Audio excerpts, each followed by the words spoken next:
Assalamu alaikum wa rahmatullahi wa barakatuhu. A very warm welcome to everyone who's watching us from their own homes, in their own comfort zones. Alhamdulillah Rabbil Alameen wa salatu wa salam ala Sayyidil Anbiya wal Mursaleen. I would like to give everyone who's watching us a warm welcome and Assalamu alaikum wa rahmatullahi wa barakatuh to everyone.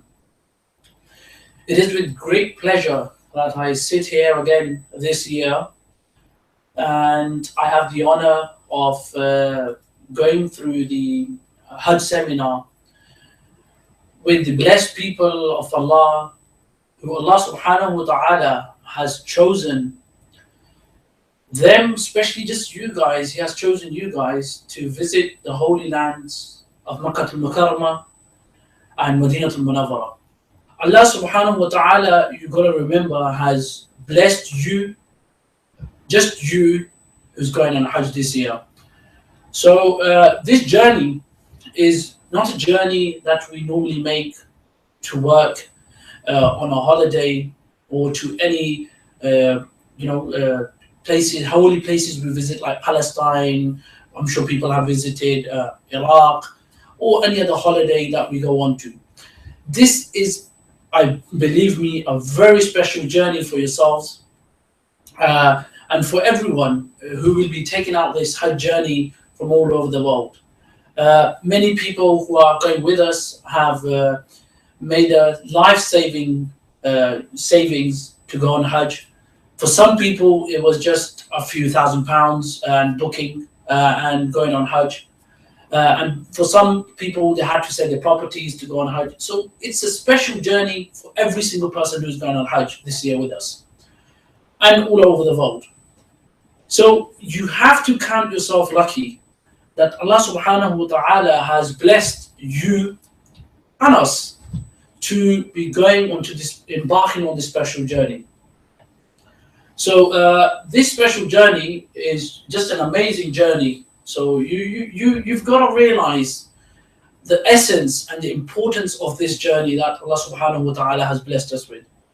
So I pray, and let's all together sitting at home pray, that Allah subhanahu wa ta'ala makes this journey as easy as possible for everyone. But let me tell you one thing, that this journey is not easy at all. It will have many ups and downs. Either if you had booked a 1-star package, either if you booked a 2-star package or a 5-star package, even if you booked a 7-star package, you are going to be tested by Allah subhanahu wa ta'ala. Because this journey is not, for me or you. This journey is for Allah subhanahu wa ta'ala. And when Allah subhanahu wa ta'ala is inviting you, you gotta remember that you are invited. Even though you've made the intention financially to commit, and you've made the intention to go Hajj, there's many people who have made intentions. Every year they make intentions to go on Hajj. But it's the invitation. And if the invitation is not there, let me tell you, you can try every power of the world, you cannot go for Hajj. So this is why I say every year, I sit here every year, alhamdulillah, this is the second year that we're doing an online seminar, that when we sit here and you are going on this journey, trust me when I say this, you are blessed. Allah has chosen you. You got to remember, Allah subhanahu wa ta'ala has chosen you to go on this journey. So, you have to be chuffed. You have to be happy. You have to be excited. But in all that excitement, don't please lose the essence of going on Hajj. Inshallah, Aziz, we will start the Hajj seminar because I know we've had some glitches, so I wanted to do a little introduction before we go into the full details of the Hajj seminar, because there are some people who are maybe tuned up a bit late. So I think it's a good time we start making a fresh start, and then we'll, inshallah, Aziz, follow on from all the other things as well. Just a little rundown of what the Hajj seminar or this particular seminar will hold.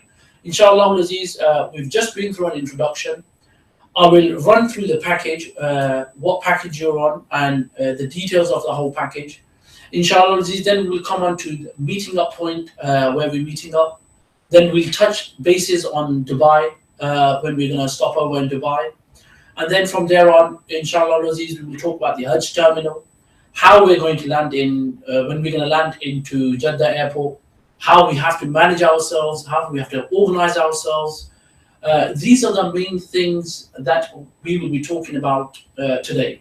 Because obviously this is the first time we're having a video interaction or face-to-face interaction, you can say, even though I cannot see you guys, but I'm sure you can see us and you can see the interaction with us. So inshallah, Aziz will go through the Hajj Terminal, how the process works at Hajj Terminal. We will also talk about the Umrah, briefly, how we're going to do Umrah. And then also, inshallah, Aziz, if we don't get delayed into maybe coming up to 10, 11 o'clock, we will touch bases on Hajj as well. Just before all those questions start coming up, or why are you not talking about Hajj, because we are going on Hajj. Inshallah, Aziz, just like we're having a Hajj seminar from online here, inshallah, Aziz, myself will be traveling with you guys to Hajj as well. I will be with you throughout the journey, meaning from the Heathrow Airport, flying out to coming back to the Heathrow Airport again. So every step, myself, my name is Awais Mustafa, will be with you throughout the whole journey. So inshallah, Aziz, we'll make some great memories. Every year we'll make some great memories and we get to know one another. I can understand there are some ups and downs on the groups, in our WhatsApp group. And let me mention this to you guys, that we pray for the Muslim Ummah, that, oh Allah, please unite us. There is no unity within us. The Muslims are not united. Let me explain this to you now.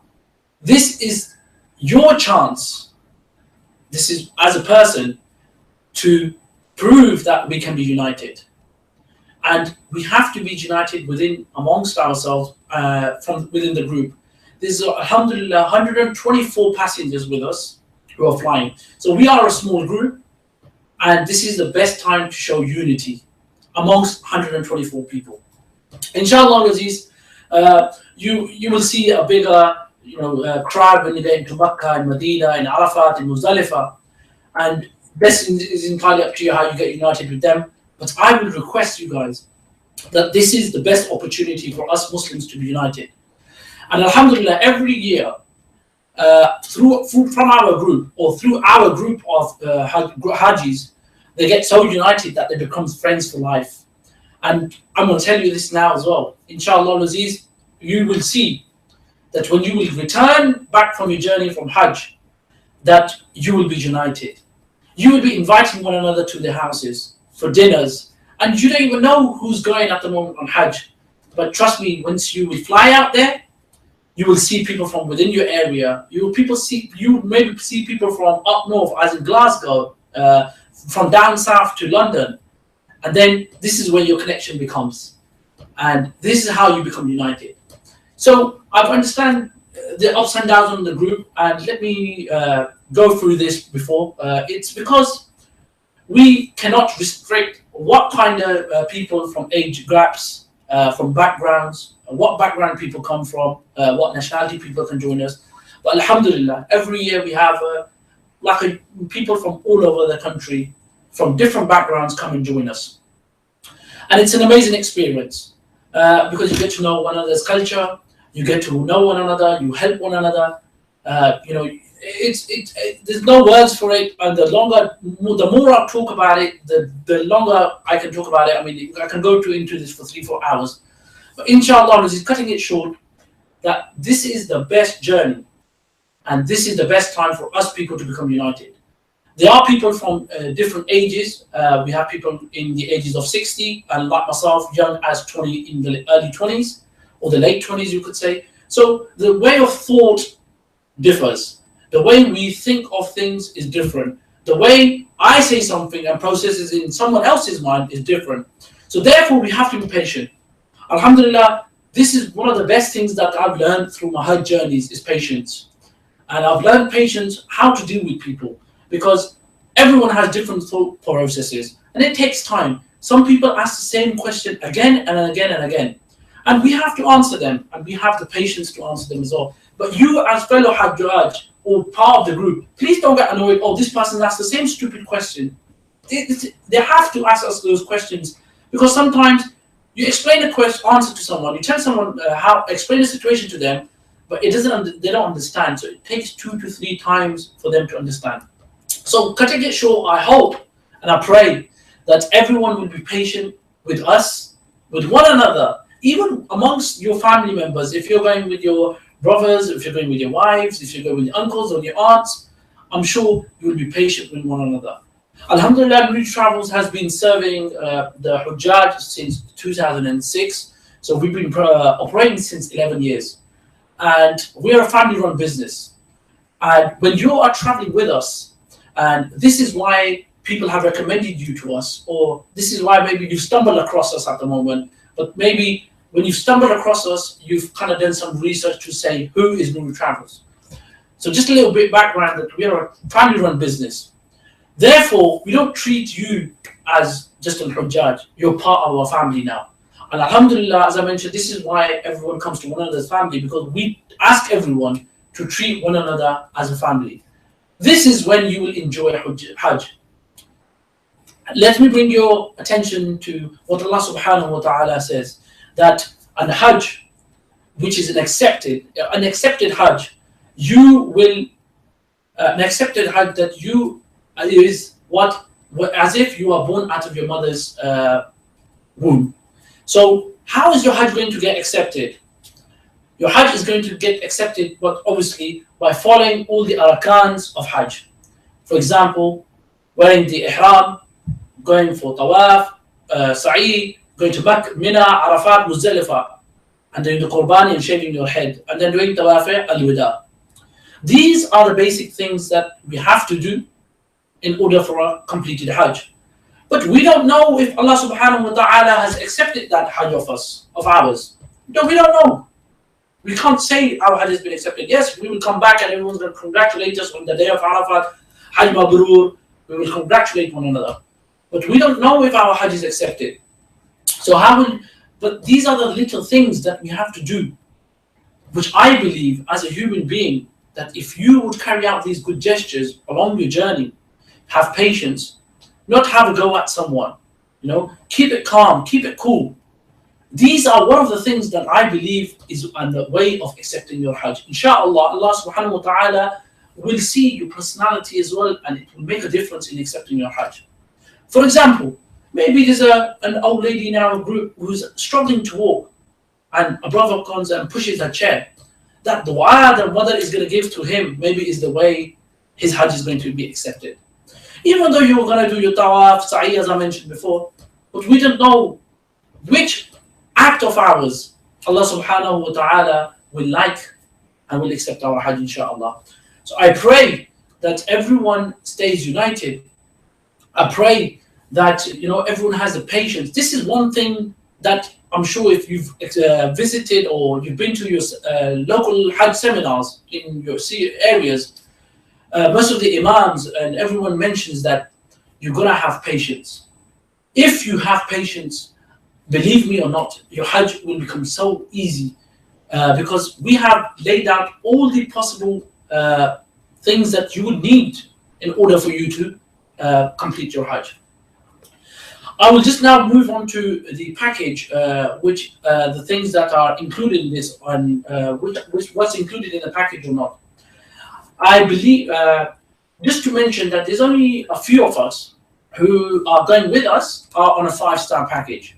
So the people who are going on a 5-star package have been informed of the hotel's confirmation.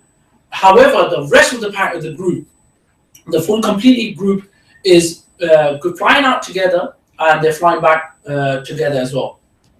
There's a few exception people who wanted to come back early. Some people wanted to come back late. So we will come back onto them or discuss them later on.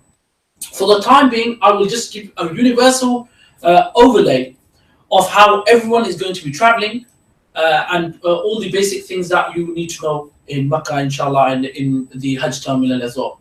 So in the package, what is included, I will come on to that. I'm sure by now everyone has received their goodie bag. And they have opened those goodie bags. This is very important that you must open those goodie bags. If you have opened those goodie bags and you have seen everything in them, I don't think you would need to watch this seminar, because then most of the things have been explained or have been written to you. But inshallah Aziz, I have a sample of goodie bags with me, and I will tell you what you should have received in the goodie bags as well. Regarding the package, I'm sure everyone is aware that the hotel in Mecca is Burj Al Sultan, which is a 2-star hotel on Ibrahim Khalil Road. We are staying in Mecca. And then after that in Medina, it's Mukhtara International in Medina.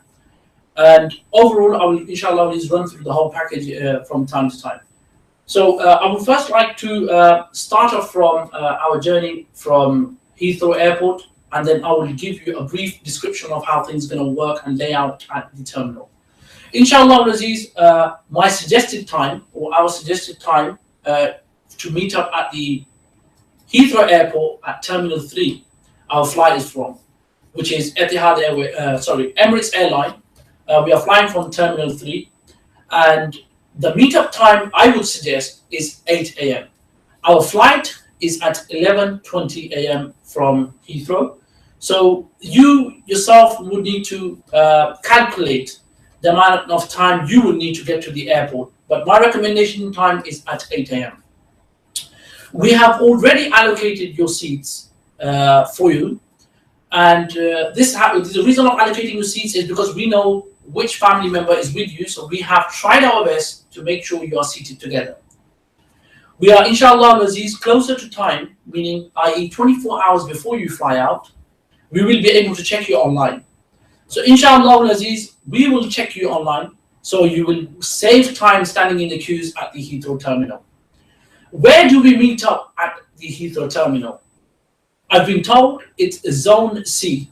So at the moment we are flying out from Zone C, so we have to meet and check in at Zone C.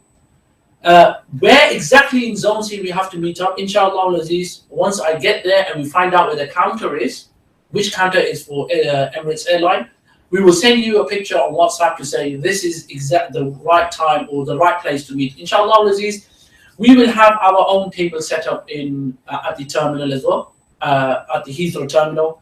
And maybe for things like some people who have outstanding things remaining, who have asked us to bring to the airport for them.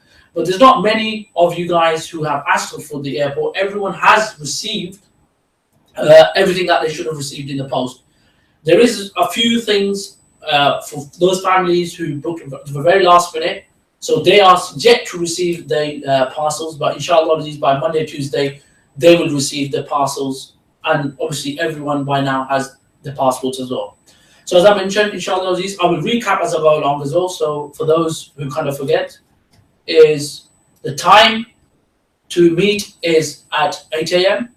at the airport, and the flight time is 11:20 a.m. In regards to the questions, if you are sending us them on WhatsApp, inshallah Aziz, please just be patient. Let me go through the whole journey.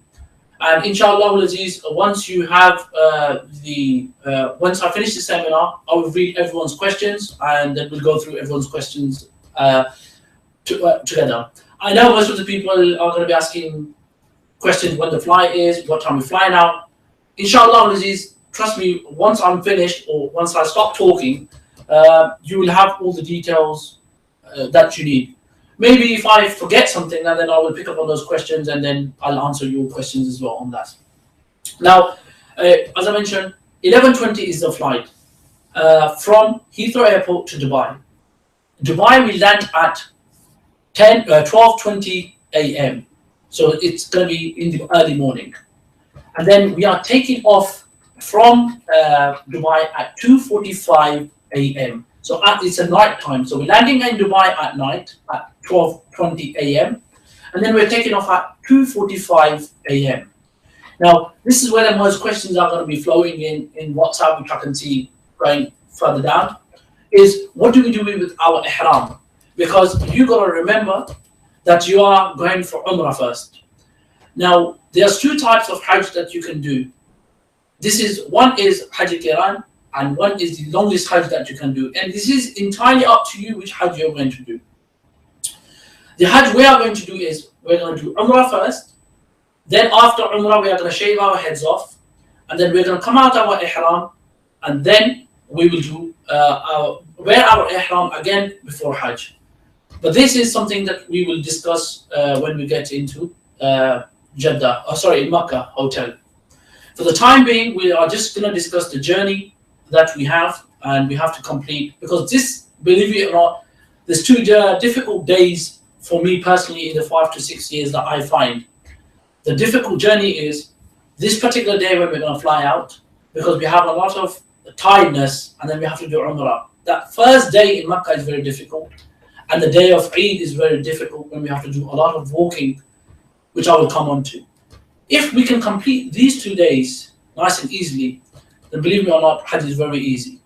It's just these 2 days you need to have patience.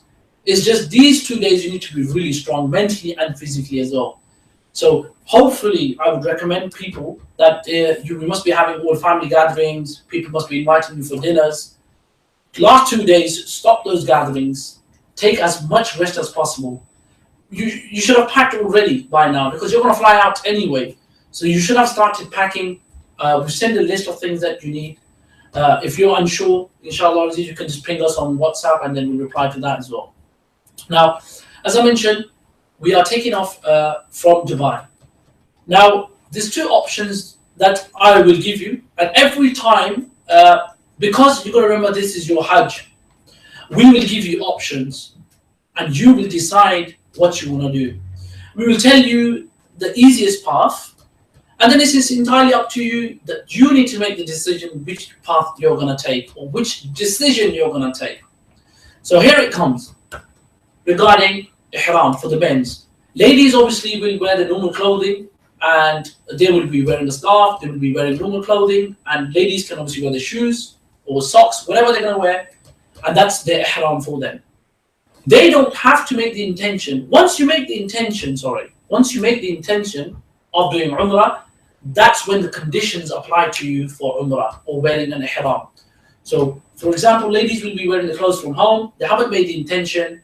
They can make the intention for ladies, it's very easy. They can make the intentions before we cross Miqat. Where do we cross Miqat? Miqat is, we will cross about half an hour or an hour before landing from Dubai to Jeddah. The pilot tends to announce the Miqat is about to come, so people who are going for Umrah can obviously read the Talbiyah, make the intention. So the ladies would do their intentions at that particular time. Now for men, for us guys, what we tend to do is we can wear the ihram at 2 places. There's 3 places this year that we can wear the ihram. Number 1 is at the Heathrow airport. If you would like to wear your ihram and you know it's going to take time for you to wear the ihram, so you should wear the ihram from home, from UK. If you think you will have enough time and you can manage everything and not make your ihram dirty at the airport, because there is praying areas at the Heathrow airport, you can wear your ihram at the Heathrow airport as well. Another option you have where you can wear your ihram is at Dubai airport, because we will land at 12:20 a.m. and the next flight is 3 a.m. So we have about an hour and a half in between a stopover. So you can wear your ihram at that particular time as well. Then you can wear your ihram at the plane when we are flying from Dubai to Jeddah airport. My recommendation, or what I would do, because people would say, you've been many times and what's your experience? So what I would personally do is wear the ihram at Dubai airport. Because after Dubai, the journey is not very long. It's about an hour and a half, 2 hours airplane. So the plane time is not long. So I think easily we'd be able to put on ihram at the Dubai airport. However, please don't mark my words on this, because you've got to remember it's the Hajj season. And we are not going to be the only Hajj flight landing in Dubai. There's millions of people which are stopping over into Dubai. So you've got to remember the praying area is going to be jam-packed, grand jam. The washing facilities are going to be very busy. Normal crowd is going to be there. Normal passengers are going to be at the airport. So please don't hold me to saying, oh, you mentioned wear it at Dubai airport, and now we don't have the time. We haven't had the chance to wear the ihram. So as I mentioned, this is your Hajj. We will provide you or tell you or guide you every step. But then you will have 3 to 4 options. Sometimes you won't have an option. So you will have to follow our lead. But most of the times there will be options for you where you can just pick and choose how you like and how you please. While I'm talking about ihram for the men's, I think it's a good time for me to now tell you how to wear the ihram. Wearing ihram is very easy. We have sent an ihram for every man, and I'm sure you have received your ihram by now.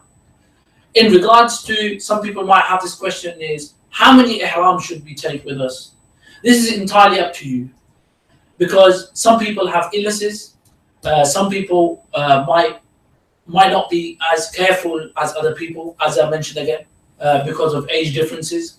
So if you think you need another spare ihram, or you have some illnesses where you might make it napak, or make it dirty, then I would recommend you take another ihram with you.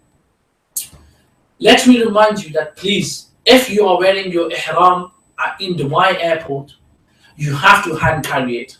Please do not put it in your luggage, because a lot of people make this mistake.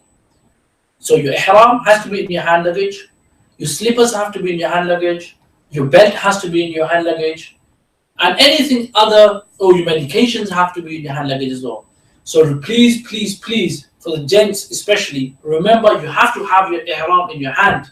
Because if you get to Dubai and you don't have your ihram with you and it's your hand luggage, we're going to be stuck. We're going to be sorry, we're not going to be able to replace your ihram.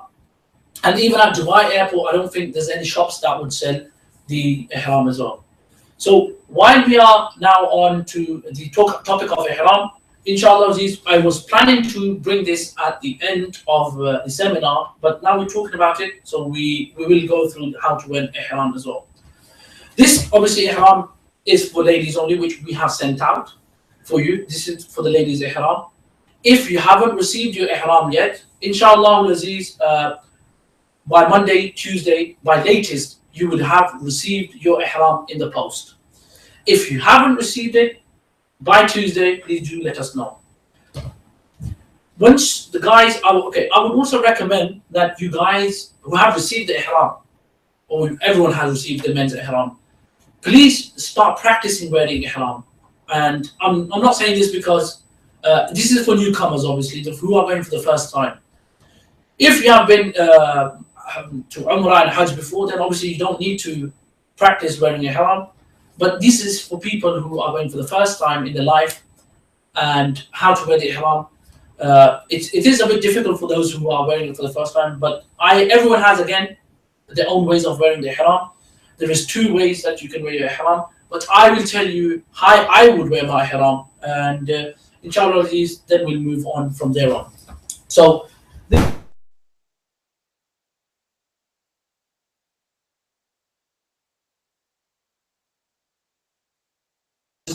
both sheets are both the same size, so there's no different sizes or anything that for your ihram. And how you would wear your ihram is, it's very simple. Is you would hold the bottom sheet first. This is what I would recommend, and this is how I would do it. So there is no particular way of to say this is how you have to wear it. No, there is many ways that you can wear your ihram, but this is how I prefer wearing it, and it's very easy. Please remember, you've got to have make a bit of a distance between your legs, because you don't want to be walking. Once you wrap yourself like this, it's very difficult to walk. So make a little gesture, or spread your legs just slightly, a little bit, how you would pray your namaz. And then one side, which is the right hand side, you would bring this inside here.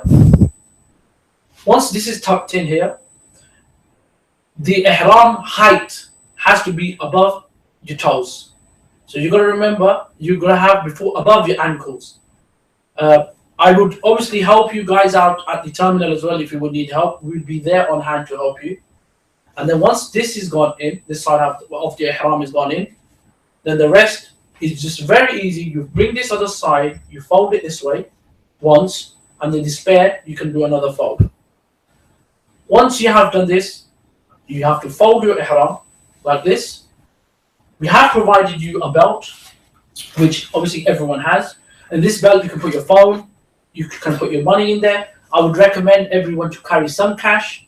The money exchange rate is better in Makkah, but the queues are long. However, I would recommend you take about 100, 150 riyals per person in case you need to spend some money at the Hajj Terminal. You don't need to do shopping at Hajj Terminal. Please remember this. But just in case of emergency, you have enough money in case of emergency. Okay. Then how you would wear, this is how you would you folded your ihram. Trust me, you don't need to wear this belt, but I would recommend you wear this belt because obviously in case it becomes loose. But your ihram is now fast secured properly. If you do it this way, then you would put your belt around you. Now, because I've done that fold inside, obviously then you will have to unfold your ihram. So before you fold this part here, because this is going to be stretched now, you will just wrap the belt around and put the ihram belt on here.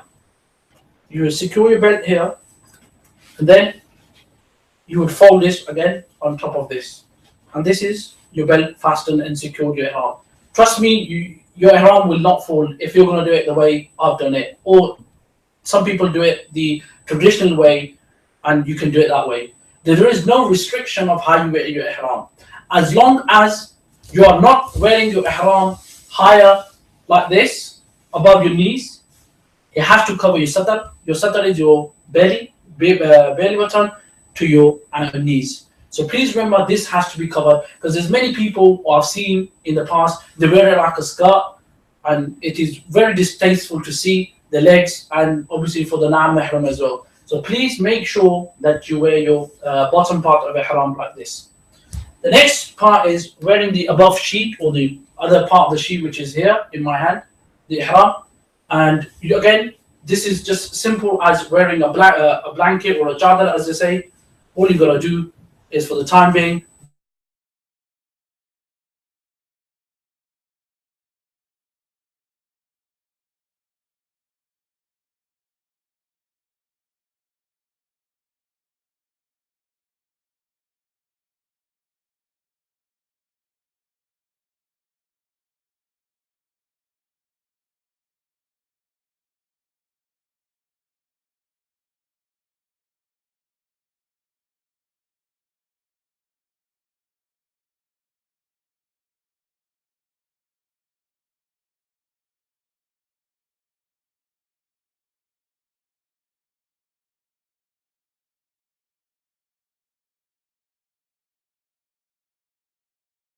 know the intention in Arabic, it's not a must. It's the intention that Allah subhanahu wa ta'ala knows that you're going to do Umrah. Then everything that imposes on you for your ihram is upon you. So please make sure that once you have put your ihram on, there is nothing else that you can do. Okay. Now I will remove this ihram. If people have difficulties at the Hajj Terminal or at the terminal in Dubai, we are there to help you. Inshallah, Aziz, you won't have any difficulties. But please do remember, there's 124 of you. There's about 30 to 40 males with us. So I cannot help physically every single person, but I will be there, and there's going to be other people with you who will help you to get over this journey as well. Now, I would now move on to because obviously we've put on the ihram and we have taken off to get to Dubai. Now, there's another few things that I would like to mention is, once you've received your parcel, I'm sure you have received your parcel, what we have provided is, everything that we have provided you is, you need them. Everything that we have provided you, you need them. And trust me, this is from experience that you need them. Because we've traveled many years, and every year, we tend to pick on things that last year was missing, so we add them this year. Alhamdulillah, we do tend to add and make new suggestions. So Alhamdulillah, everyone who's joining a group must have an umbrella. This umbrella will be your life partner for 3 days when we are going to Jamarat. And it's very hot when we go to Jamarat. So these are very lightweight. Last year we used to have an umbrella which was big, but it was very heavy. So last year's feedback from Hujjaj was, we need to reduce the weight on these umbrellas. And Alhamdulillah, we've made a small, easy to carry umbrella for you guys to take with you for Hajj. So that's one of the things that we have for you to take on Hajj. Every man in the group has a side bag, And obviously, because men carry most of the money and most of the responsibilities are men, so we've made it easy for a guy.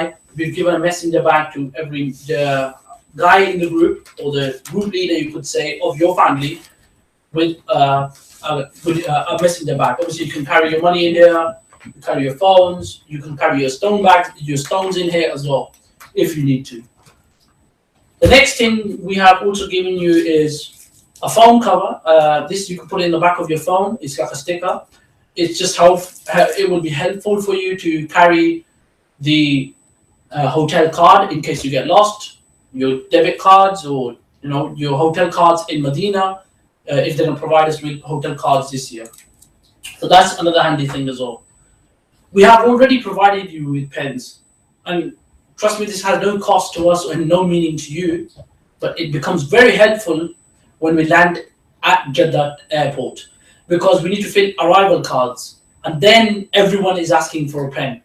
Therefore, we have provided you with a pen, so you're not running around looking for pens or asking other people or people from other groups will be asking you for pens. So help them lend your book pen, and also give them your pens as well, please. So it's just easier for them to manage this pen as well. The next thing we have given you within your package is luggage tags. We would like you to put them onto your main suitcases. And the reason for these luggage tags are because there will be so many luggages when we will land at the terminal at the airport. So please make sure that you are provided or you have these luggage tags with you. Inside you can put your name and whatever. However, on the outside, we have a room number and it says Makkah. And the reason for these room numbers are you will put your room number next to it. If you would put your room number next to it, and once we land and we check into the Makkah hotel, if your luggage is lying around in reception, we will bring it to your room. But if you're not going to put your room number, we can't bring this luggage to your room. So please make sure, I will tell you if you don't know already, where to find your Makkah room numbers. So this luggage tag has to go on top of your luggages. Another thing that we have provided is the tasbih. This tasbih has 7 beads, and this is a very handy thing as well. No monetary cost, or it's very cheap, but it's very handful, because you tend to forget how many rounds of tawaf have you done. So there's 7 beads in here, and once you've done 1 tawaf, obviously you will knock it over to complete your 7 rounds of tawaf. Another thing that we have provided you is with your ID cards. These ID cards are very must for you, and we have given everyone a spare ID card. So there's 2 ID cards. This is just in case you break one, you lose one, at least you have another ID card with you. Now, the reason for these ID cards, and you must always wear them, this is me talking from once you come and greet us at the airport in Heathrow Terminal, we would like everyone to be having these Hajj cards around them. Reason being is because there's a flight which is obviously full of 250 people odd, and we can identify you. In case anything happens to you, then you're hospitalized. At least it has our contact numbers, and then the authorities in Saudi can call us and inform us that something's happened to you, God forbid, in Haram when you're going to pray. We've had people in the past who've collapsed because of heat strokes. They've had heat strokes, and then the authorities have the numbers and they call us straight away, and then we can come and assist you at the hospital as well. In regards to, because I'm mentioning the hospital, because there has been some questions regarding the medical insurance and everything. The medical insurance, you don't need medical insurance, because if something does, God forbid, happen to you, the hospital systems at the Makkah and Medina is absolutely amazing, and they will look after you as their own guests, and they do really look after you. So the hospitals do tend to look after you, even from basic medication to cough medication. If you get temperature, there's small dispensaries based around in Makkah and in Medina where you can go and collect your syrups or whatever problem you have. We will have staff in Makkah who will be able to assist you onto this as well. So Here is this ID card, which I would insist and expect everyone to have around on them, around their neck all the time. The next thing that we have provided you is obviously an Umrah guide, which says how to perform Umrah. This is obviously a basic book. If your language is Urdu or Punjabi or any Arabic, you can obviously find your own books online. There's many available online. But this is the one we provided for Umrah guide, and this is a basic detailed guide on how to do Umrah. Again, another book here for Hajj, and you must read these. These are not very lengthy pages. There's only, what I would say, let me just have a quick look. There's about 29 pages in all, and it's a very small page. So you must read all these books to get an overview of how you're going to complete your Umrah and Hajj. The next thing we've provided you with is a water bottle. It's a sports water bottle. Sorry. The reason for providing you with these water bottles is they will become handy when you go into Haram. When you are in Haram, you would like to drink Zamzam, and this is what we'd recommend: drink as much Zamzam as possible. But what tends to happen is the plastic bottles are very rugged and they don't fit into the water coolers. This is why we've kind of went and designed a plastic or a sports bottle where you can fold it in and put it into the water cooler and then fill it in nice and easily. There's a clip on the back of this, so you can, a sports clip where you can put it onto the back of your goodie bag. Now, we've also provided everyone with a goodie bag which looks like this. We'd like everyone to use this when you're going to Haram. It's very easy because obviously you'd like to maybe take some peanuts, some snacks, some kujur. Some people fast there when they go to Haram. So if you're fasting, at least you can carry your water bottle in here. You can carry your slippers in here, because people tend to lose their slippers quite a lot. This is why we provide these bags that you slide your slippers in here, and then you can put your water bottle. If you want to put your kajur or any little snacks, the longer you're going to spend in Haram, the more hungry you're going to get. Therefore, just your little snacks, and then you can put it around the back of you. And in case, obviously, we kind of sometimes bump into each other in Haram, so we can greet you as well, inshallah. Now, the next thing that I would like to go through is the agreement file that you've received in the post or you've collected from one of our offices. This one tends to have a tight knot, but alhamdulillah, I managed to open it. Here on this side, I'm sure you'll be able to see. If you can't see, I would like you to have your folders with you so you can go through these folders with me. Is you have your name, i.e. I would like to read this person's name, Nadeem Anjum Qureshi.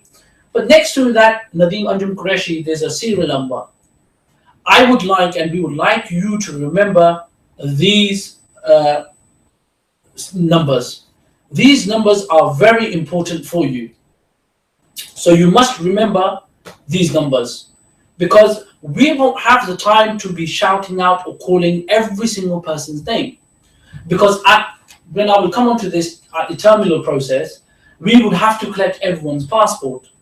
Once we are collecting everyone's passport, we won't have the time to say, Mr. Nadeem or Mr. Falah, please bring your passport. We will say, can we have number one passport, passport number two, and serial-wise, we would mention your name. So it is very important that you remember your serial numbers. Every single person in the group has a serial number. So please don't come to me at the airport and say, can you please tell me my serial number? Because this is the most annoying thing for us. Because we have already given you your serial numbers. And it's a simple number. It's not a very long digited number. It's just a simple 2-digit number. And you should remember it. For those who are coming after 100, it's a 3-digit number. But I'm sure it's not difficult to remember 3 numbers. So please, please, please, I request this. Remember your serial numbers. We will have a smooth journey. And when I say this, I say this from experience, that every year we have difficulties giving out serial numbers. We give you serial numbers, and then you come and at the airport, I'm trying to do some admin work, and people are coming, can you please tell me my serial number? This will delay us leaving the Hajj terminal. And trust me, this is the worst part of Hajj at the Hajj terminal. The delay in the Hajj terminal is even a minute is like 10 minutes because it's hot there. There's no fans. There is no air conditioning at the Hajj terminal. So if you cooperate with us the way we want you to cooperate with us, Trust me when I say this, you will be out of the Hajj Terminal within 2-3 hours. But if you don't cooperate with us and you don't listen to us and you say, I've been Hajj many times, I know what I'm doing, then trust me, we can be staying there for 12 hours. So this is entirely up to you how you want us as a group to leave the Hajj Terminal. Our expected time to land at Hajj Terminal is 5 a.m., which is early in the morning at Hajj Terminal. I will come onto the Hajj Terminal as well, the full journey, and explain how the whole journey of Hajj will work. But let's just go through these folders quickly. So I've told you your serial numbers. The next thing that you have received in the post is all via your collection is these air tickets. Now everyone has their tickets. Again, on these tickets, you have your serial number again. I cannot insist enough. These serial numbers are important. So please, please, please, everyone must remember those serial numbers. I'm just going to quickly run through one ticket. What has this ticket folder has? It obviously has your ticket, which the day you're going and the time you're coming back. What I've explained, the time we are going, obviously, is at 11:20. Just to recap, we're landing at Dubai Airport at 12:20 a.m.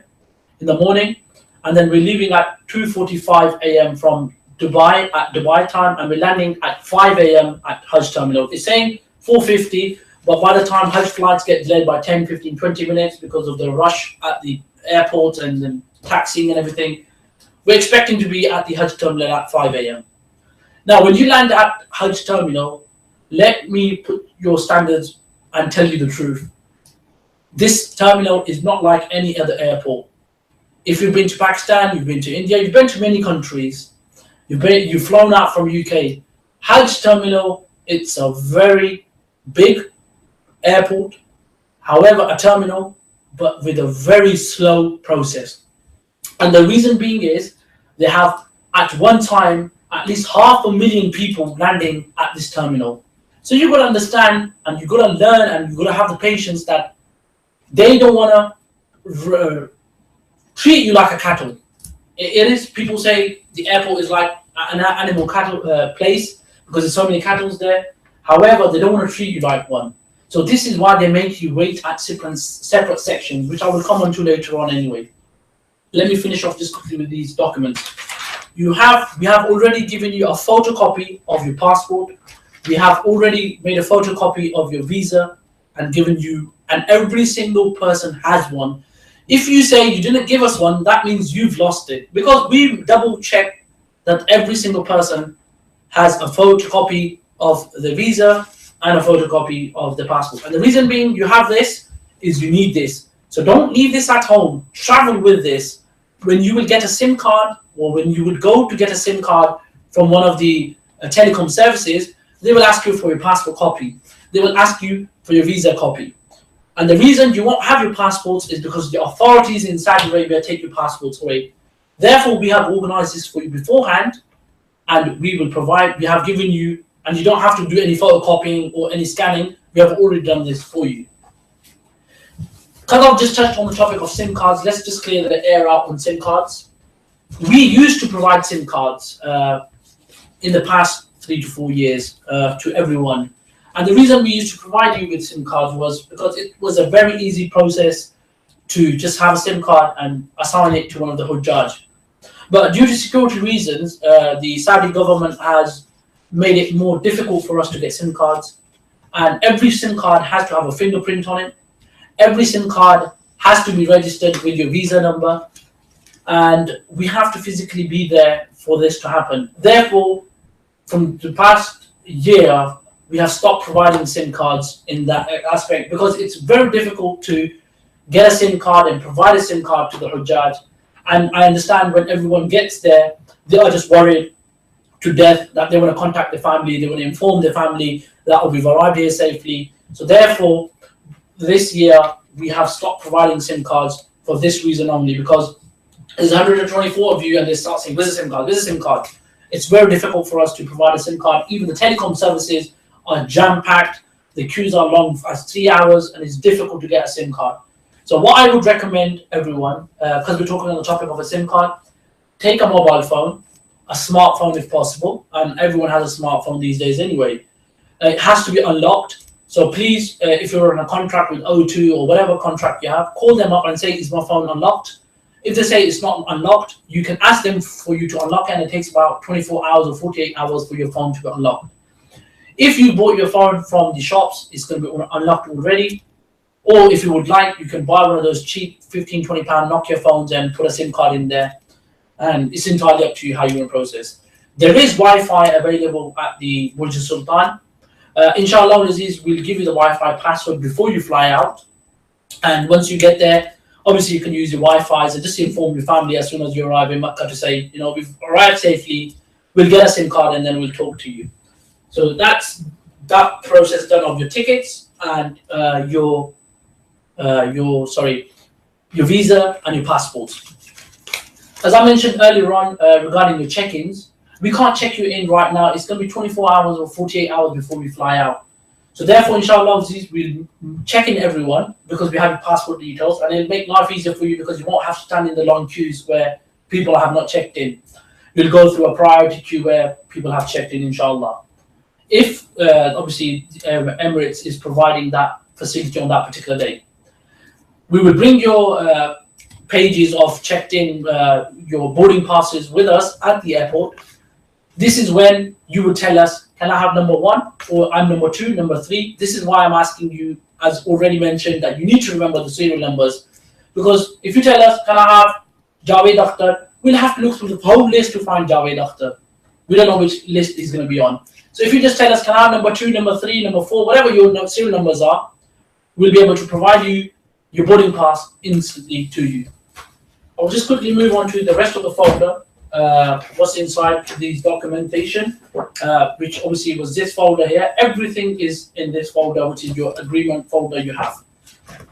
And you have your stickers labeled on here. These same labels are on your passport. I will come onto your passports after I've just gone through these documentation. It's just a quick one on these. Is the first page I think you would come is your Hajj contract. In case, God forbid, anything happens to us, anything could happen. I mean, when we're there, if anything happens to us, you know which hotel you're going into, you know which maktab you're in. We've given you all the information that you need, that you can still fly without us. Even though you won't fly without us, we are being flying with you. But in case anything happens to me, I could, God forbid, die. We don't know about life. So therefore, we have given you all the documentation that you need for you to fly out on Hajj yourself as well. In regards to the luggage, there is 30 kg luggage available for you to take on board on the airline. And I will come into that onto details as well. Maybe people are asking, that's everyone's question. First question is how much luggage we are allowed. That's everyone's question. So, and the terminal. So this is why I kind of covered the terminal first. Terminal 3, we're meeting at 8 a.m. at Terminal 3, and your luggage allowance is 30 kgs. So this is your contract. The next thing you have is your hotel vouchers. And on those hotel vouchers, if I just bring this closely, as I mentioned, you have a room number at the top. And this room number, for example, this brother has 610. That's the room number. So as I mentioned, you must remember your room numbers because it will make life easier for you when you check in at the Makkah hotel. The rooms will be open. So all you have to do is just go into your room straight away. If your room number is number 610 or 510, that means you're on floor 6 or floor 5. That's how it works. If you know your room numbers, as I mentioned, I'm going to just bring this tag back again. You need to make sure you put your room numbers on here as well. And the reason being is we will ask you to leave your luggage, your main luggages, as in the big boxes or the big suitcases, at reception, just to avoid the rush that we will have in the hotel, because the hotel reception is small, the lifts are small, so therefore you can't go into the lifts and then you can take your luggage with you. So what we'd ask you to do is leave your big luggages downstairs at reception while the bus guys unload your luggages, and just take your hand luggage with you into your room so you can go and rest. So just quickly I'll run down. It tells you your hotel name, it's check in, check out, and your room numbers are there. Now people might be asking, where's the Medina room numbers? We don't know yet what floors we are being allocated in Medina, but it's not we're going to know last minute. Before 2-3 days before we fly out to, not fly out, but we travel to Medina, we'll know the room numbers again, and then we will allocate them room numbers to you. So let's not worry about Medina for the time being anyway. Again, at the the hotel voucher, you have all the details for you, and when you're landing at the airport, what time, and then how you're going from Makkah hotel to Mina, what time we need to leave, because this is the question I will get asked every time. What time are we leaving from Mina? What time are we leaving from Mina? What time are we leaving from Arafat? Guys, this is why we have provided you this. Just have 2 seconds to read this. There's not much details. All it says is Makkah hotel to Mina. We're going on the 29th of August after 12 a.m. Now, there's no exact timing. So you got to remember, you have to forget Hajj. When you're talking Hajj, you have to forget your clock. You have to forget your watch. You're not there to say, we will make sure that you are at each location when you have to be. That's our responsibility. But you have to forget the timings. You're not in UK anymore. You are in Saudi. And in Saudi, there is no such timing. When we said 7 o'clock we'll start, alhamdulillah, we did start at 7 o'clock, but obviously because of technical glitches, it kind of got delayed. So we tend to be on time, but it's just the Saudi authorities kind of delay us, and we just get delayed on that sense. Again, you have an arrival confirmation with you as well. In this, just have a quick read through. I'm just going to zip through these files because you don't need to see these physically because you have them in your hands, hopefully. If you don't, you can see them. The flight number is EK002 from Heathrow Airport to Dubai, and then 2801 from Dubai to Jeddah, and the flight number again, EK808 back from Medina to Dubai. And the flight number again is EK29 from Dubai to Heathrow Airport. Heathrow Airport. I'm just going to take a quick small break with water, so sorry, hopefully you don't mind. And the next thing is, we have given you another list of what to take. Again, please just zip through these files as well, is what to take, what we recommend you take, a few more important things, and I'm sure everyone has gone through them, and I don't need to go into details of what you need. A small map is also included in this as well package, where it tells you the location of your hotel exactly, and how far and which doors to use to enter Haram. Also, we have given you your hotel cards. Please, it's for the first few days anyway. When you leave your hotel, please make sure you take these and you take your hotel cards. No matter how many times you've been in Haram, no matter how many times you go into Makkah, because of the rush, you tend to lose your sense of direction.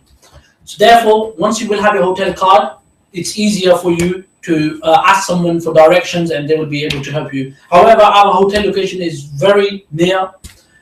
This is the advantage we've had from the past feedback, that the hotel, okay, it's a 2-star, it's small hotel, small rooms, small washing facilities. However, the location is absolutely prime location where it's easier for you to go in and come back as well. Walking distance, I would say, is about maximum 10 minutes, depending on how fast you walk. However, coming back from Haram to the hotel, it can take you quite a while. It's reason being because everyone kind of leaves at once from after namaz, and it's jam-packed. It could take you up to 20 minutes. However, if you would stay in Haram after namaz has finished, not leave straight away, stay 10-15 minutes in Haram and then leave, then you won't have any difficulties coming back to your hotel. It's literally going to be a 5 to 6 minutes walk. I don't have a passport with me right now, so I'm just going to quickly go fetch a passport for you. I will carry on talking, and so you know that the passports you will need, or everyone has received one of these passports.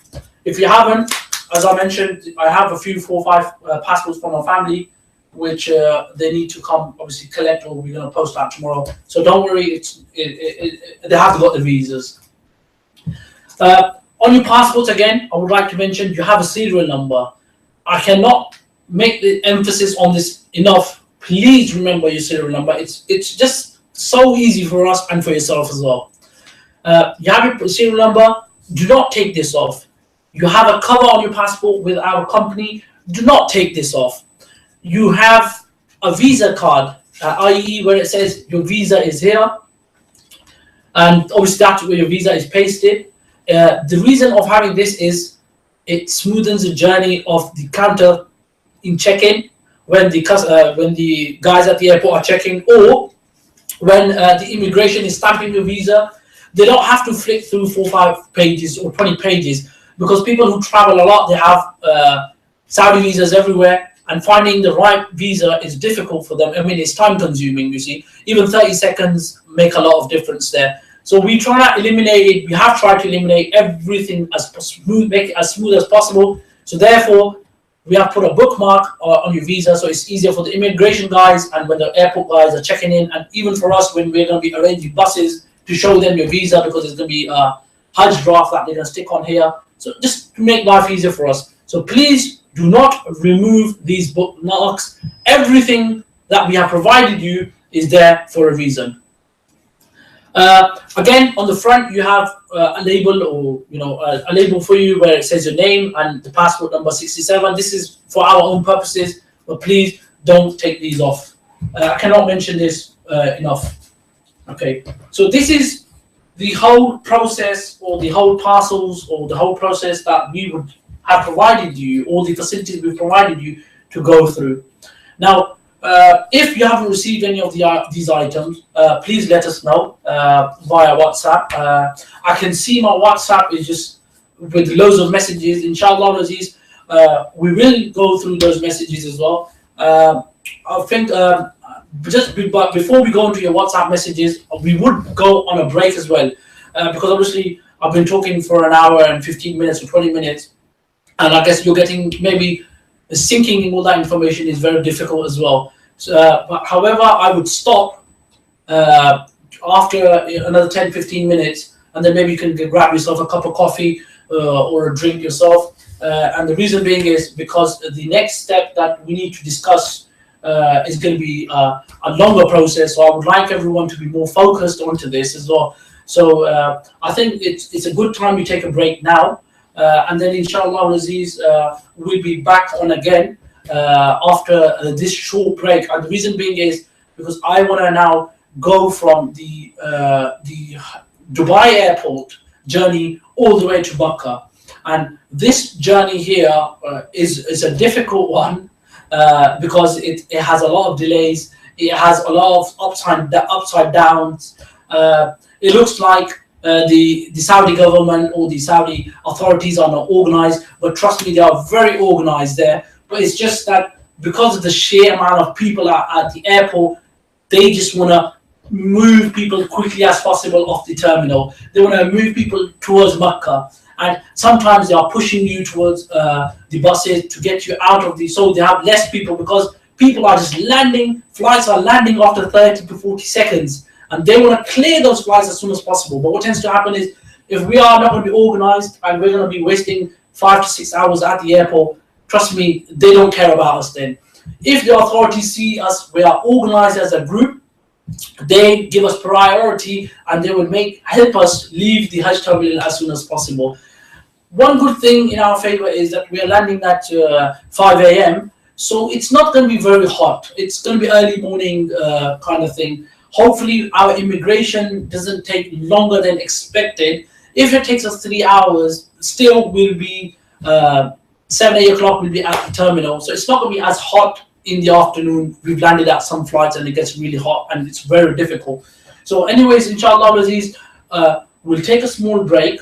I think just a 5 to 10 minutes break for Asr as well. And then after that, obviously, we'll come on to from the Hajj Terminal, then we'll come back and then we'll talk about from Dubai airport and then onwards. And let me mention this to you, inshallah Aziz, don't forget, I will answer every single question. I mean, even if I have to sit here till 12 a.m.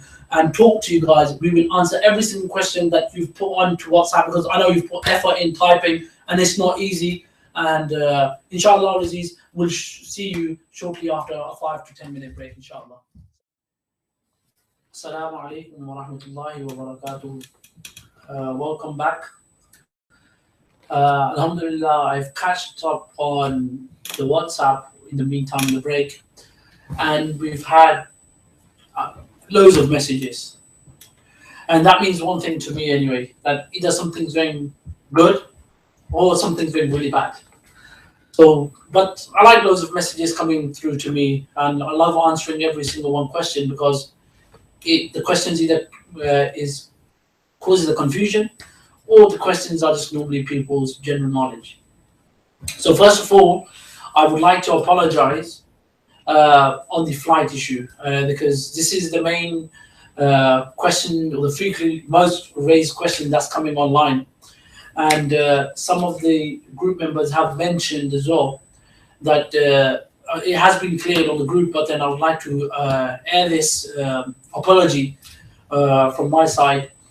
And it's that I've literally had a ticket in my hand, and rather than reading the departure time, because Emirates mentions the check-in times, so I kind of went, and because I was on air and the pressure that we have when you're talking online, it's not easy, especially not having a gathering in front of me. I read 11:20 as the departure time, which is incorrect. 11:20 is the check-in time. So when the check-in counters open.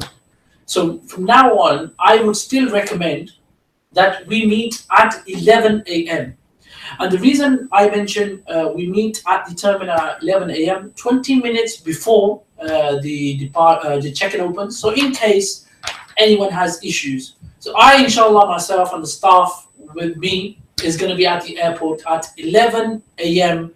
on the 23rd of August. The flight time is 2:20 p.m. Everyone is correct on the group, apart from me. I don't know where I was looking or what was I reading. So 11 o'clock, 11 a.m. on the 23rd of August, inshallah, we will meet at the airport. And then 2:20 p.m. is the flight time.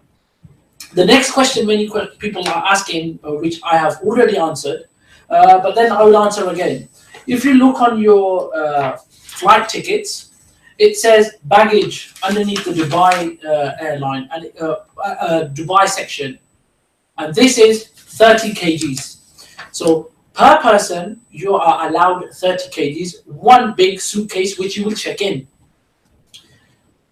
Internationally, you're only allowed hand luggage 7 kgs, no matter which country you fly into. This is the international law.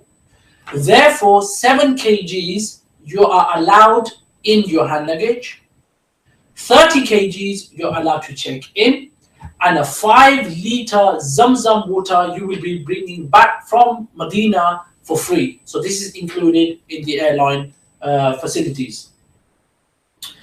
Another thing that I would like to mention is, please, in your hand luggage, do not carry any liquids whatsoever, because at Heathrow Airport they are very strict, and anything above 100 milliliters they will throw away. So i.e. your perfumes, which you don't even need now, your creams, especially for the ladies, for gents, whatever you might be taking, your deodorants, you don't need any deodorants, you don't need any perfume because you will be in your ihram.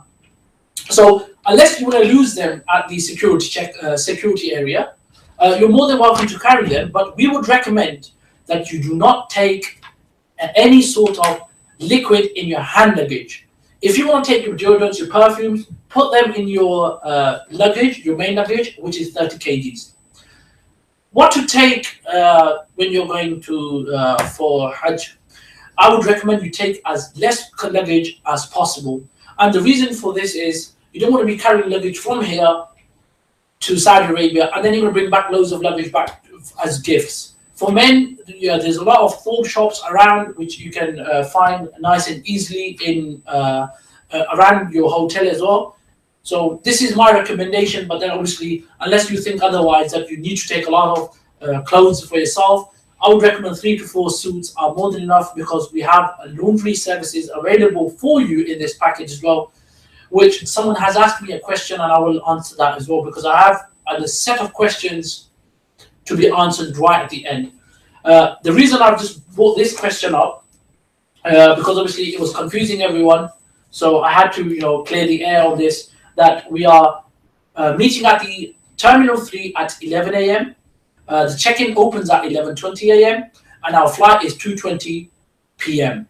So inshallah, hopefully that kind of clears the air out. There are more questions, but inshallah, I would like everyone to be focused onto this next part, because it's a very important part for all of us, and this is why I didn't mention this part before the break. I wanted it to come after the break, so we prayed our Maghrib, we've kind of freshened up, and obviously I've had a break, and I'm more active and I'm more focused on what needs to be mentioned here.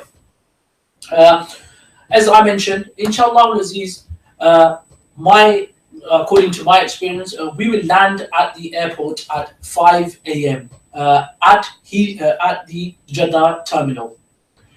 Once we will land at Jeddah Terminal, I would now like you to stay focused and understand the whole journey till we get to Makkah, because this is where I would like to educate you and inform you of all the delays.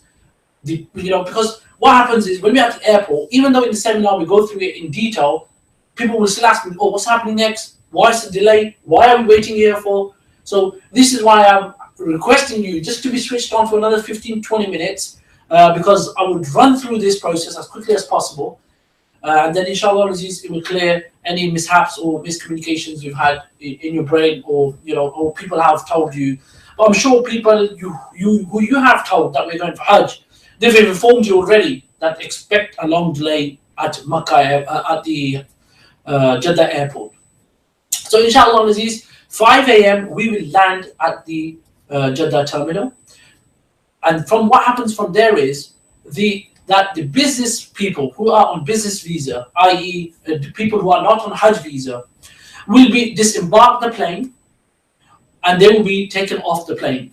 And then from there on, the plane will taxi us to the Hajj terminal. The Hajj terminal from the Jeddah terminal is about a 5-minute or 6-minute journey in the plane. Obviously, it will be taxied to the Hajj terminal. Once we are at the Hajj terminal, we will disembark the plane, take our hand luggages with us, and then we will come onto a bus. Then the bus will take us to the Hajj terminal. Once we come off the bus to the Hajj terminal, we will then come onto, we climb the stairs and we will go into a waiting area. It's like when we are about to board a plane, where we have to wait in the waiting lounge. Just exactly like this, it's a waiting lounge when we are welcomed at the terminal. I would recommend, obviously, we will miss our Fajr namaz.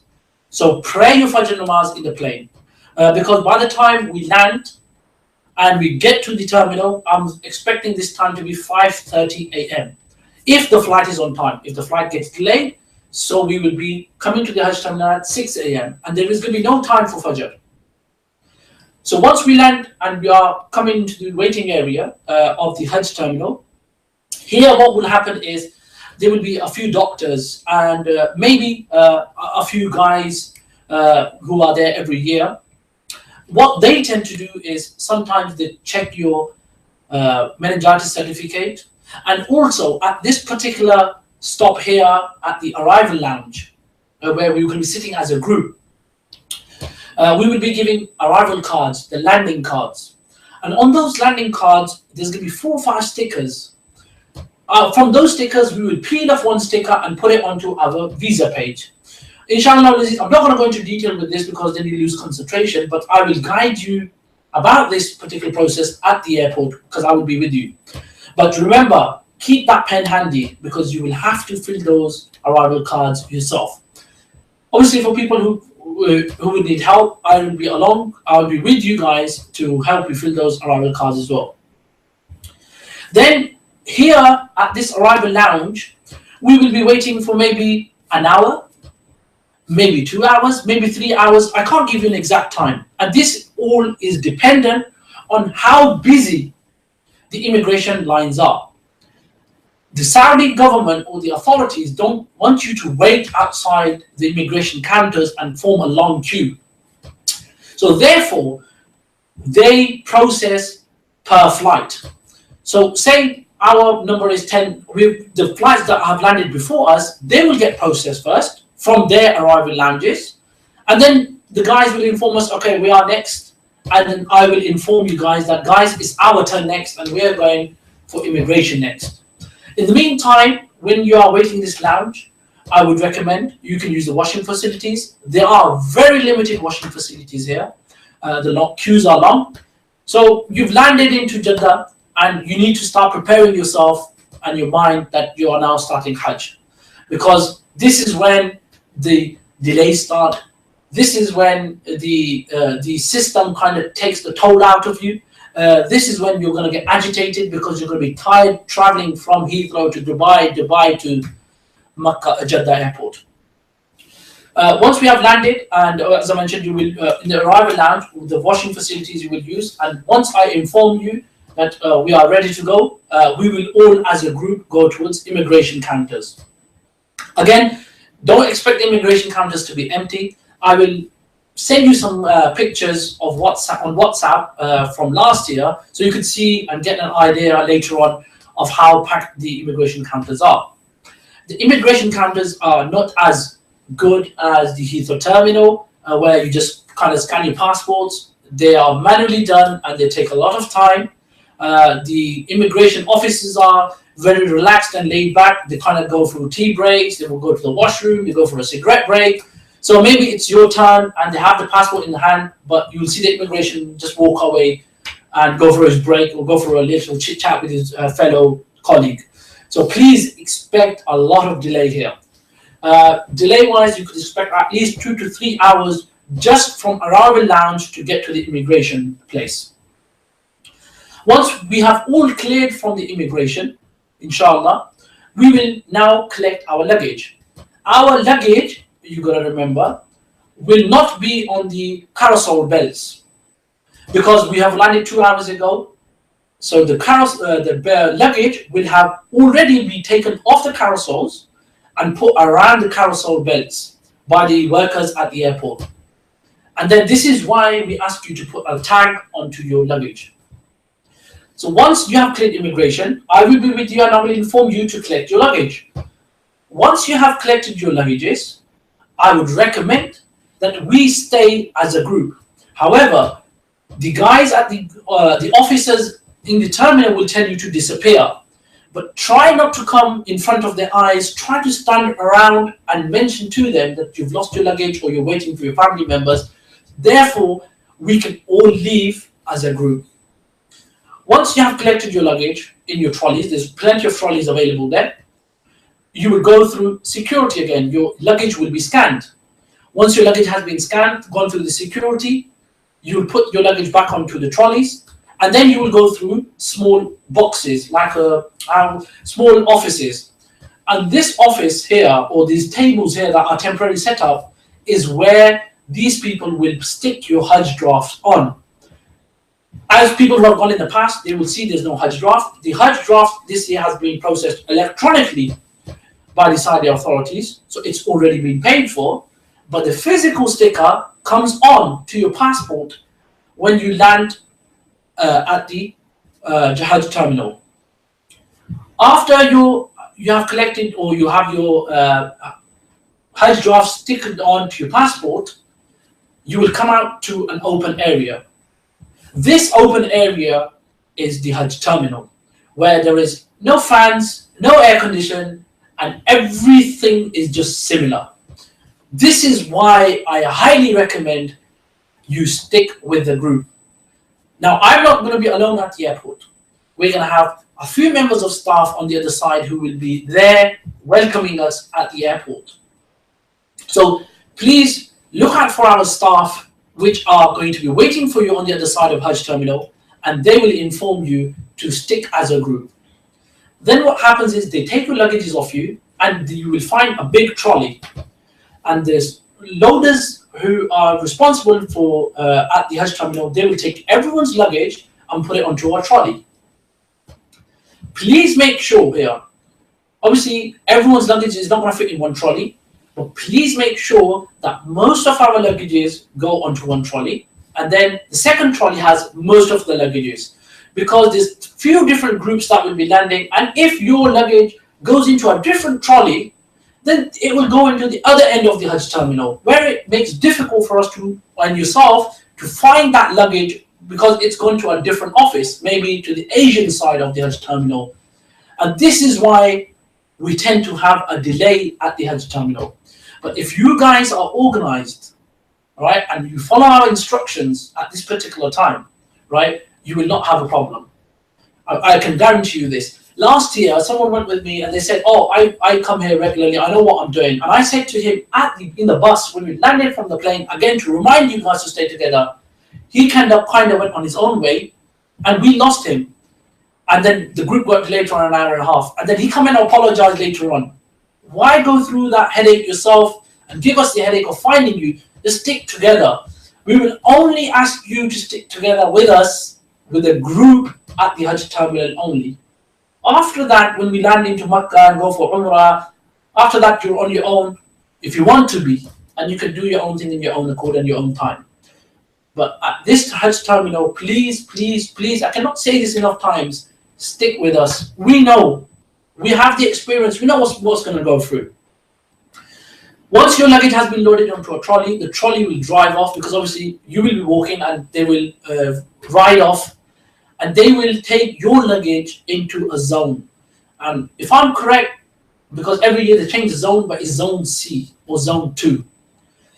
In zone C, those guys will unload your luggage and put it into an area. That video, which I have already in my phone, I will inshallah post this later on onto the WhatsApp group, so then you can see how the Hajj Terminal looks like and everything.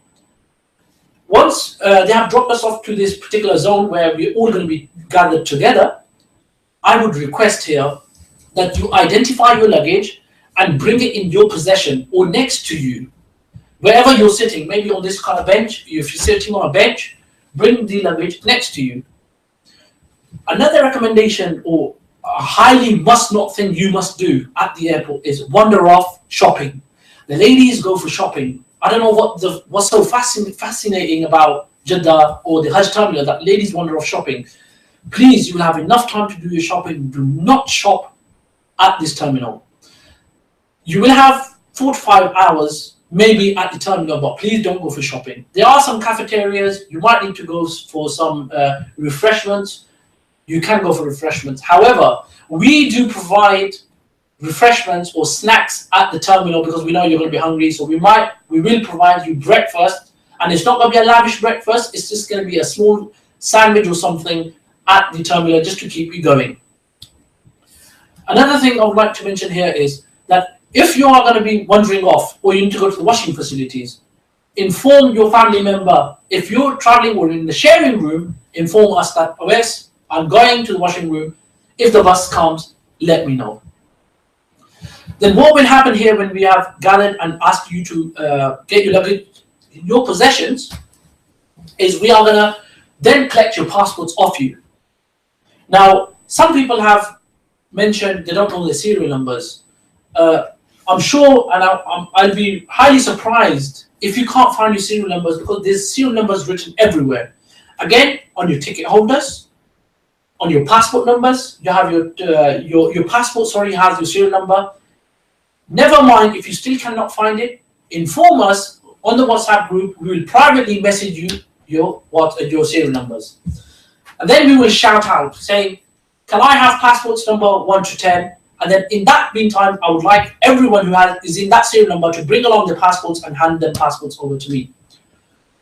Once those passports have been handed to me, we will then go and do some paperwork. This paperwork is arranging the buses. Now, because we cannot hold your buses for you. We don't know what time we're going to land, what time we're going to finish off the immigration. Some people might lose their luggage. Some people might fall ill at the terminal. So we can't give an exact time to the authorities to say we're going to depart the airport at 10 o'clock or 11 o'clock. So it's first come, first serve.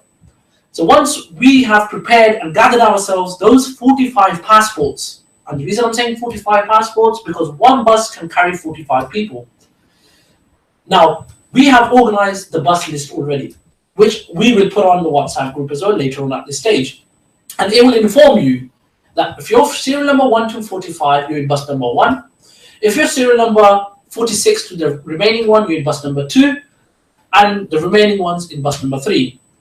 we cannot change the bus numbers.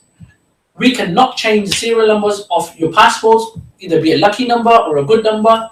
And the reason being is because it's already been organized. If I change someone's serial number now, then I have to change the other groups as well, or other passengers as well, and it's more confusing. These lucky numbers these numbers mean nothing. It's just a way of organizing the group together. So please remember your serial numbers. Once we have a go ahead from the authorities to say bus number 1 is ready, what's going to happen is the big trolleys are going to come back again, because you will have your hand luggage with you, or your main luggages with you, the big luggages. We will inform you that bus number 1 luggage must go in this trolley and this trolley only. And it is your responsibility to make sure that your luggage goes onto the trolley. You will not physically pick the luggage up, because the guys who are working there will carry your luggage, but you have to make sure that your luggage gets onto the bus. Then what will happen is we will stand in 2 separate queues, male on one side and the females on one side, and we will hand your passports back to you. Once you will have your passports with you in your hand, you will be taken towards your buses.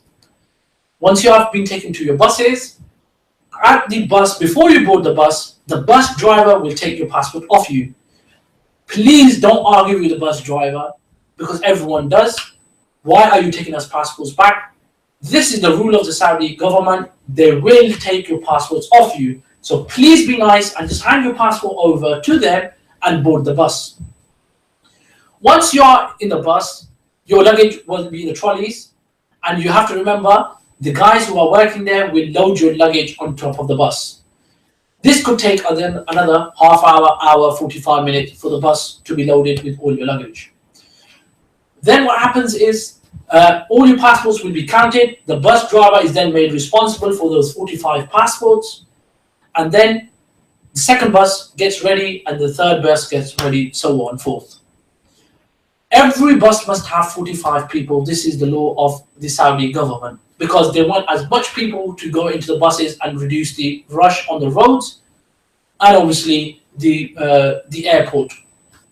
So once your luggage has been strapped up onto the top of the bus and in the boot of the coach, inshallah Aziz, then all 3 buses we tend to kind of leave together.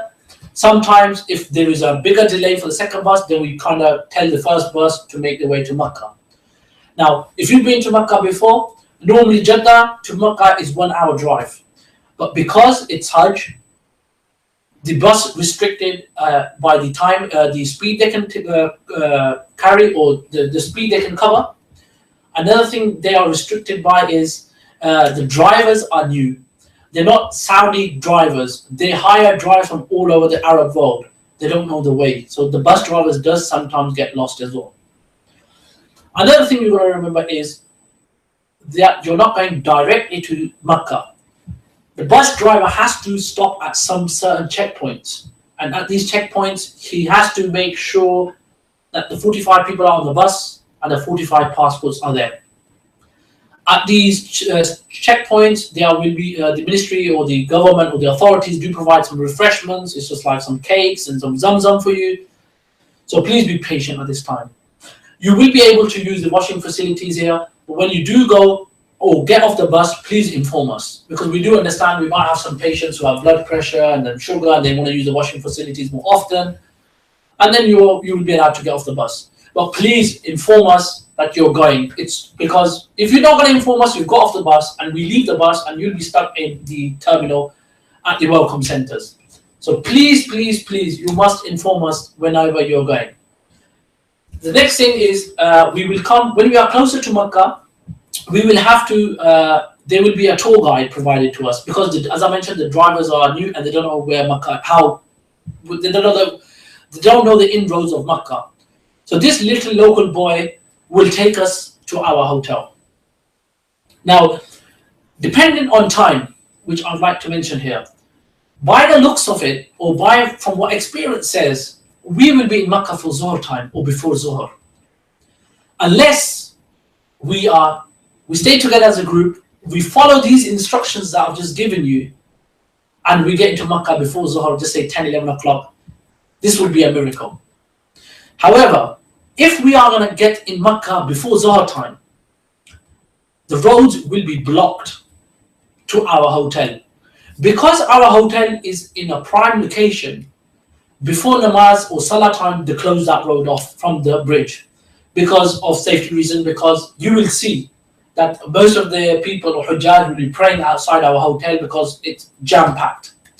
So if we get there before Zohar, we might have to wait in the bus for 15 to 20 minutes or half an hour outside the bridge for the roads to open. However, if you're tired and you've just had it, you can walk from the bridge, you can come off the bus, we can take you to the hotel. It's another 5 to 10 minutes walk from the bridge to our hotel. Your luggage will be still on top of the bus, and you will just carry your hand luggage with you, so it's easier for you to walk. Once you have arrived into the hotel, as I mentioned, we have already given you your room numbers. If you don't know your room numbers still, please call us tomorrow, email us. Don't WhatsApp it on the group, please, because it just gets clogged up. Privately message me or Amir or email us. Say, I still don't know my room number. We will inform you your room numbers to you. But you still have your room numbers on your hotel vouchers. There's a few people who have mentioned that we haven't received the hotel vouchers or anything. Maybe it's that particular family who's mentioning, which I have your hotel vouchers in my hand, because you were last minute, and we will send them out to you on Monday. However, if you still don't know your, if you don't have your vouchers, tell us. We will email you them. There's no issue. Everyone has a voucher for them. Another thing I'd like to mention here, which has been coming up on the group, is regarding the flights back. But I will come on to that later on, because then this particular topic will be getting disturbed. So once we have checked into our hotel, we have your room numbers. We will request you to go to your rooms. And your luggage, if you have a tag, because you've got to remember there's 124 people checking in one time, at one go, in one day. So the hotel reception will be jam-packed with luggages because it's a small reception. This is why we organize this properly, and we ask you to have your luggage tags and your names onto your passport, onto your luggages, and then we will help you transport your luggage onto your floors, and then you can bring them into your room. But it is your responsibility to look after your luggage. Once we have checked in, depending on what time, we will do Umrah. Now, just before I come on to Umrah, I would just like to wind up or come on to all the Jeddah airport. Just a recap at the Jeddah airport. Expect a long delay. Expect a long delay at the airport. Don't wander off the Hajj Terminal. It's huge. Everything is same. Even we get lost. We've been going there for years. We get lost. Inform us before you leave, or someone in the group that you're going to the washing facilities. And then we will check in, and these are the recaps that I would like you to remember. This is very important. You have to stay with us just for this particular 6 to 7 hours.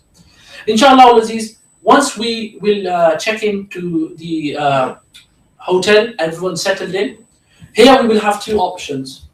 There's many of you which I will get to know, and they will inform us that we've been for Umrah many times, and we've done Umrah many times, and we would like to do Umrah ourselves. So that's one of the things that you would have to follow up. That if you've done Umrah many times, then you will inform us that I would like to go Umrah myself, and then you can carry on doing your Umrah yourself. I.e., the guys who are in sharing rooms, or the guys who are obviously been there before with their families, they can do Umrah themselves.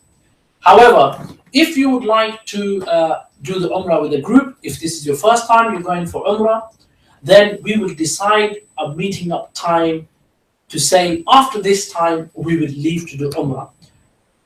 Particularly, or generally, what tends to happen is we wait for 2 hours till we land. So once we checked in, we stayed there for 2 hours. So you freshen up, you kind of rest a bit, and then in 2 hours' time, we will ask everyone to come at reception. So as I mentioned, that by the looks of it, or by experience, we will be there for 12 o'clock, which is Zohar time. Hopefully, we will say we will do Umrah after 2 p.m. So 2 p.m., when we mean 2 p.m., we expect everyone to come down at the hotel. Now remember, the lifts are very small. Obviously, when you go on a normal holiday, even 5-star has many lifts, but everyone kind of comes in their own time downstairs for lunch, or they go for excursions on their own in time. However, because this is Hajj and because you're going for Umrah, Salah time is once. So just say 5 a.m. is Fajr time. Everyone is using the lift at 5 a.m. and the lifts do get jam packed. So if we're giving you a time for 2 p.m., you have to make sure that you are there for 2 p.m. So leave the lifts early. Leave your rooms early. Use your staircases. People who are on the first, second, or third, fourth floor, use the staircases. They are easy to use as well. If you can walk, then it's great, because you need to start preparing to walk for an hour. Every day you should start walking now for an hour and a half or 2 hours, and you should go on brisk walks, not slow walking, brisk walking. So you lose some, you sweat a bit, your body warms up as well. So I would recommend you start walking for 2 hours as well. Another thing, so once we are talking about Umrah here, we would leave as a group. Now, because we're on the topic of Umrah, inshallah, I will just briefly go into the detail of how to do Umrah. It is extremely difficult for us to do a group Umrah because this is Hajj. And what tends to happen is people get lost while they're doing Tawaf because it's jam-packed. Our aim is to get to do Umrah together. But what tends to happen is 2-3 rounds will be together as a group. In the 4th round, we get lost. This is why I am recommending, highly recommending, that you read these Umrah books. You learn how to do Umrah. You see that there's plenty of videos on YouTube. There's plenty of books, plenty of materials out there. Because this is not my Umrah, this is your Umrah. This is your Hajj, you've paid for it. So it's your responsibility to learn how to do Umrah. We are there step by step to guide you. We will tell you how to do Umrah. But at times it's very difficult for us to take you for Umrah. It is at times very difficult for us to show you every single detail on how to do Umrah. So anyways, how are you going to do Umrah? Because I will just recap. Once we are at Dubai airport, or we are at, you've put your ihram on, we will pass Miqat. Once we have passed Miqat, we will make the intention of doing Umrah only. And obviously we will read Talbiyah as well, which is Labbaik Allahumma Labbaik, Labbaik la sharika laka Labbaik, Innal hamda wal ni'mata laka wal mulk la sharika lak. So we will do our intention, and we will have worn our ihram. Then the next step is to do tawaf. But we have to read 2 rakat nafil of entering the mosque of Haram. Once we have read our 2 rakat nafil, we will then carry on to go to tawaf.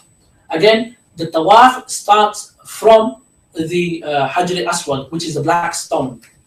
And from the black stone, we will start our tawaf. And it's anti-clockwise.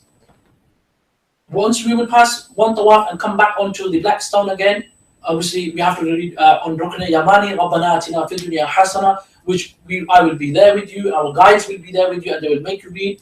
There is no special dua that you have to read while you're doing tawaf. You can even read anything that you know. If you know Surah Ikhlas, which is Qul Huwallahu Ahad, you can read that. If you know Durood Sharif, you can read Durood Sharif. You can read anything. There is no specific dua to read while you're doing tawaf. After the 7 tawaf, or the 7 rounds of tawaf you have completed, then you will go to Maqam Ibrahim and read 2 rakat nafil there as well. Now, some people tend to say, you have to be right next to Maqam Ibrahim. It's busy out there. You don't want to be hurting. People are jumping on one another while they're praying. So please, find your space wherever you can, just behind Maqam Ibrahim. It doesn't have to be right next to it. It can be far away, but you're in that direction. And read your 2 rakat nafil. Once you have read those 2 rakat nafil, just behind you are fountains or water fountains, but they are Zamzam fountains, where you will drink Zamzam as much as you like. The way to drink Zamzam is, the Prophet ﷺ drink as much Zamzam as you can till you have become full. So this is the way to drink Zamzam. And there's so many benefits of Zamzam that, I mean, it could take an hour for me to go through as well. But I'll just quickly run through this Zamzam part. Once we have drank Zamzam, we will then move on to do Sa'i, which is the 2 mountains, right? Safa and Marwa. and then we will start from Safa, and then we will walk towards Marwa. Now, between those green lights that you've probably seen in pictures, or if you've been before, the men will kind of jog this part. The ladies have to just walk normally, and then we will get to Marwa. Once we are at Marwa, we'll make dua, a small dua facing the Qibla, and then from Marwa, we'll walk back to Safa. And then from Safa to Marwa, one round has completed one round. From then again, the second round from Marwa to Safa is another round, and then Safa to Marwa again like this. We will do 7 rounds, and inshallah Aziz, our sa'i will be completed. Once our sa'i has been completed, it's now time for the guys only. You're going to remember this, to shave the heads off. We will go to barbers together if we are together as a group, and then we will shave our heads off. And then after the mahram, so say if I am traveling, my mother is traveling with me, or if my sister is traveling with me, or my wife is traveling with me, they are my mahram. So I have to first shave my head off, then I can cut their hair. Which for the ladies, you have to trim the hair with. You have to roll their hair on one finger and then cut their hair. Now, in regards to people might be asking how we're going to cut their hair, scissors. You don't need to take scissors. The barbers kind of tend to help you or borrow you the scissors, or there's a barber shop right next to our hotel, and they will lend you a scissor, and then you can trim the hair for your mahram as well. And then this is just a small step on guide to guide of how to do Umrah. Now, I would recommend again, please thoroughly read the Umrah books we've provided you. I know everyone has an Umrah book. I'm sure there's many literature that your family and friends have provided you as well for the Umrah book, for the Umrah guide. And I'm sure there's many of us who have been there many times. If you're still unsure about it, inshallah Aziz, we'll have an ulama with us. His name is Qari Nawaz, Allama Qari Nawaz Halavi Sahab. He is flying out with us as well, and he will be there all the time with us, obviously, and you can ask any questions on that as well. In regards to this is the steps completed for Umrah. Inshallah Aziz, if you haven't done Umrah before, this is your first time, there's many more tips that I will give you when you are in Haram, or when you are in Makkah hotel, and then obviously you will make yourself, you will raise your hand, you will inform me that you would like to do Umrah with us as a group, and then inshallah Aziz, we tend to take you together for Umrah as well. So inshallah Aziz, this particular day is the longest day for me, physically, mentally, emotionally. It's really struggling this particular day when we're going to fly out from airport, from the obviously Heathrow airport, all the way to doing our Umrah. Maybe the next few days you're just going to rest and not see us, or maybe just be on your own. You can do that. You can go for Umrah whenever you like. You can go for you can do another Umrah as well. However, we would recommend you do not do another Umrah for the next 3-4 days, because it's very tiring. We'd like you to hibernate and acclimatize yourself, because obviously the weather is going to be very hot there compared to the UK here. So please, look after yourself, keep yourself hydrated, and the best thing to hydrate yourself with is with obviously with Zamzam. There's no better drink to have. Also in Makkah, after those Umrah days, we will have regular meetings. I haven't touched Hajj at all. I haven't even mentioned how we're going to go to Mina, what's going to happen in Muzdalifah. So don't worry or panic about this. Just like we've had a seminar here, we will have a face-to-face seminar in Makkah, and I will inshallah quickly, briefly tell you how we're going to have the seminars there as well. And obviously, question-wise, you can ask me those questions there. If you'd like to see how the seminars are in Makkah, you can just view our video on YouTube last year, and this is how we carry on our seminars. Okay, there's no restriction on how many seminars we're going to have in Makkah. If there's a request from you guys that we need to have a seminar today, we'll arrange a seminar. The timings for the seminar, I would like to mention, will be after dinner.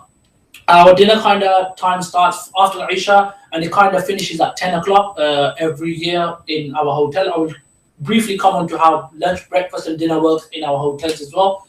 And we will explain the Hajj seminars. We'll have brief meetings or regular meetings in Makkah, and every step will be explained to you in detail there as well. So don't panic, or we don't know what's going to happen. We will explain everything to you. And also, when we will have seminars, we will have notices available in the lifts. We will have notices available in the restaurant, and check the lift for any updates, inform one another, because it's extremely difficult to see one another when we are in Makkah, because sometimes people are sleeping, sometimes people are doing tawaf, some people are staying in Haram all day. So it's difficult for us to meet you. However, we will be there in the hotel 24/7. We will have staff in Makkah. Amir Abbas will be there in Makkah for you. I'm sure many of you guys have spoken to Amir Abbas. If you haven't, you will get to see him in Makkah. I will be there. There's another two to three more staff that will be available to you in Makkah as well. Where will we be if you need us? Breakfast time, we will put the timings up in the lifts for you, but every time it's about 6 to 8 o'clock. The breakfast time is. The lunch is after Zuhr from 12 to 2, and then again the dinner time is after Isha. The dinners are available. I mean, all this facility where we're going to get dinner, it's like a buffet system, and it's available on SR floor. Where is SR floor? Obviously, once you get to the lift, you'll see a button SR. You press that SR, and it will take you to our dining area. At this dining area facility, this is exclusive, our dining area, and you will have access to tea, coffee 24 hours, soft drinks available to you made 24 hours, and the food obviously will be in the food timing. So please make sure that you are following these timings strictly, because we won't be able to extend these times for you in the hotel in Makkah. Another thing is we would like to mention is there is the dining area is small, so it accommodates at least 40 people at a time. So it's not like everyone's going to be waiting like on top of each other's head and waiting for them to finish, because every year it kind of runs smoothly, because everyone kind of comes in their own time slots to eat at these tables. If I'd like to also mention that there is some questions that we will come on to, but the main thing I would like to mention is have patience. You're not alone. We are with you every step. I know it's you haven't met us physically yet, so people are worried. It's human nature. We understand that, but we're not going to leave you there. We are going to be with you throughout each step, and this is why we've had raved reviews from people. If you see our Google's YouTube videos, and these are genuine reviews, that how people have enjoyed the journey with us, because we won't leave you. We understand how important this journey is for you, because it's once in a lifetime opportunity. As I mentioned, it's not that you spent money and then you can go again. It's, trust me when I say this, it's your call is here this year. This is why you're going, and Allah subhanahu wa ta'ala has invited you, so He has arranged everything for you through us. I mean, He's made us to arrange your Hajj for you, but inshallah Aziz, I hope that everyone is going to have an amazing journey with us. Any questions, as I mentioned, you have after this seminar, you need to you just ping us on the WhatsApp group, and we will inform you. Also, a few things that I would like to overgo as well. If you're not aware of anything, ask us if you're unsure. We will answer the same question again and again. I mean, as the luggage question has come in again and again, and it comes up every year. And I can guarantee you, when we get to Makkah or when we're going to be flying back, people are still going to ask that same question: how much luggage are we allowed? And we will answer the same question again: 30 kgs. Inform us if you're not feeling well, because previously we've had people where we don't know, you're sleeping in your room, you might not be feeling well. Please inform us so we can come and speak to you, take you to the hospital. I mean, get you up and running again, because sometimes people do get affected by the heat. So inform us of any mishaps you might have there as well. We are here to guide you, and our aim is to provide you with the facilities for a smooth Hajj. This is what we're here for. And remember, if we are if something's happening in the background, i.e., if some admin work is going on, and we're just sitting on a chair, don't think we're not bothered. No, we are more worried for you than you are, because we know how important this Hajj journey is for you. Another tip is that we are traveling together. I'm sure when you as a family travel, how much organization you have to do. You have to, pack so many things for your kids and for your families. And if you're going in a group of 10, how difficult it becomes. So we are traveling together for a great purpose. So let's help one another to achieve these goals. We are all going for Hajj. And as I mentioned, trust me when I say this, that you might have conflicts on the route now, you might have conflicts there. But once Hajj is completed and you hug one another on the day of Arafat, this is the day when you become good, best of friends. And I'll tell you, so please be positive when you're on this journey, because you got to remember it's Shaitan who will tell you to have a horrible journey. He will try to, what tends to happen is, and I experienced this myself, I'm wearing my normal clothes, I'm not going to have no itchy nails, I'm not going to be feeling scratchy, nothing.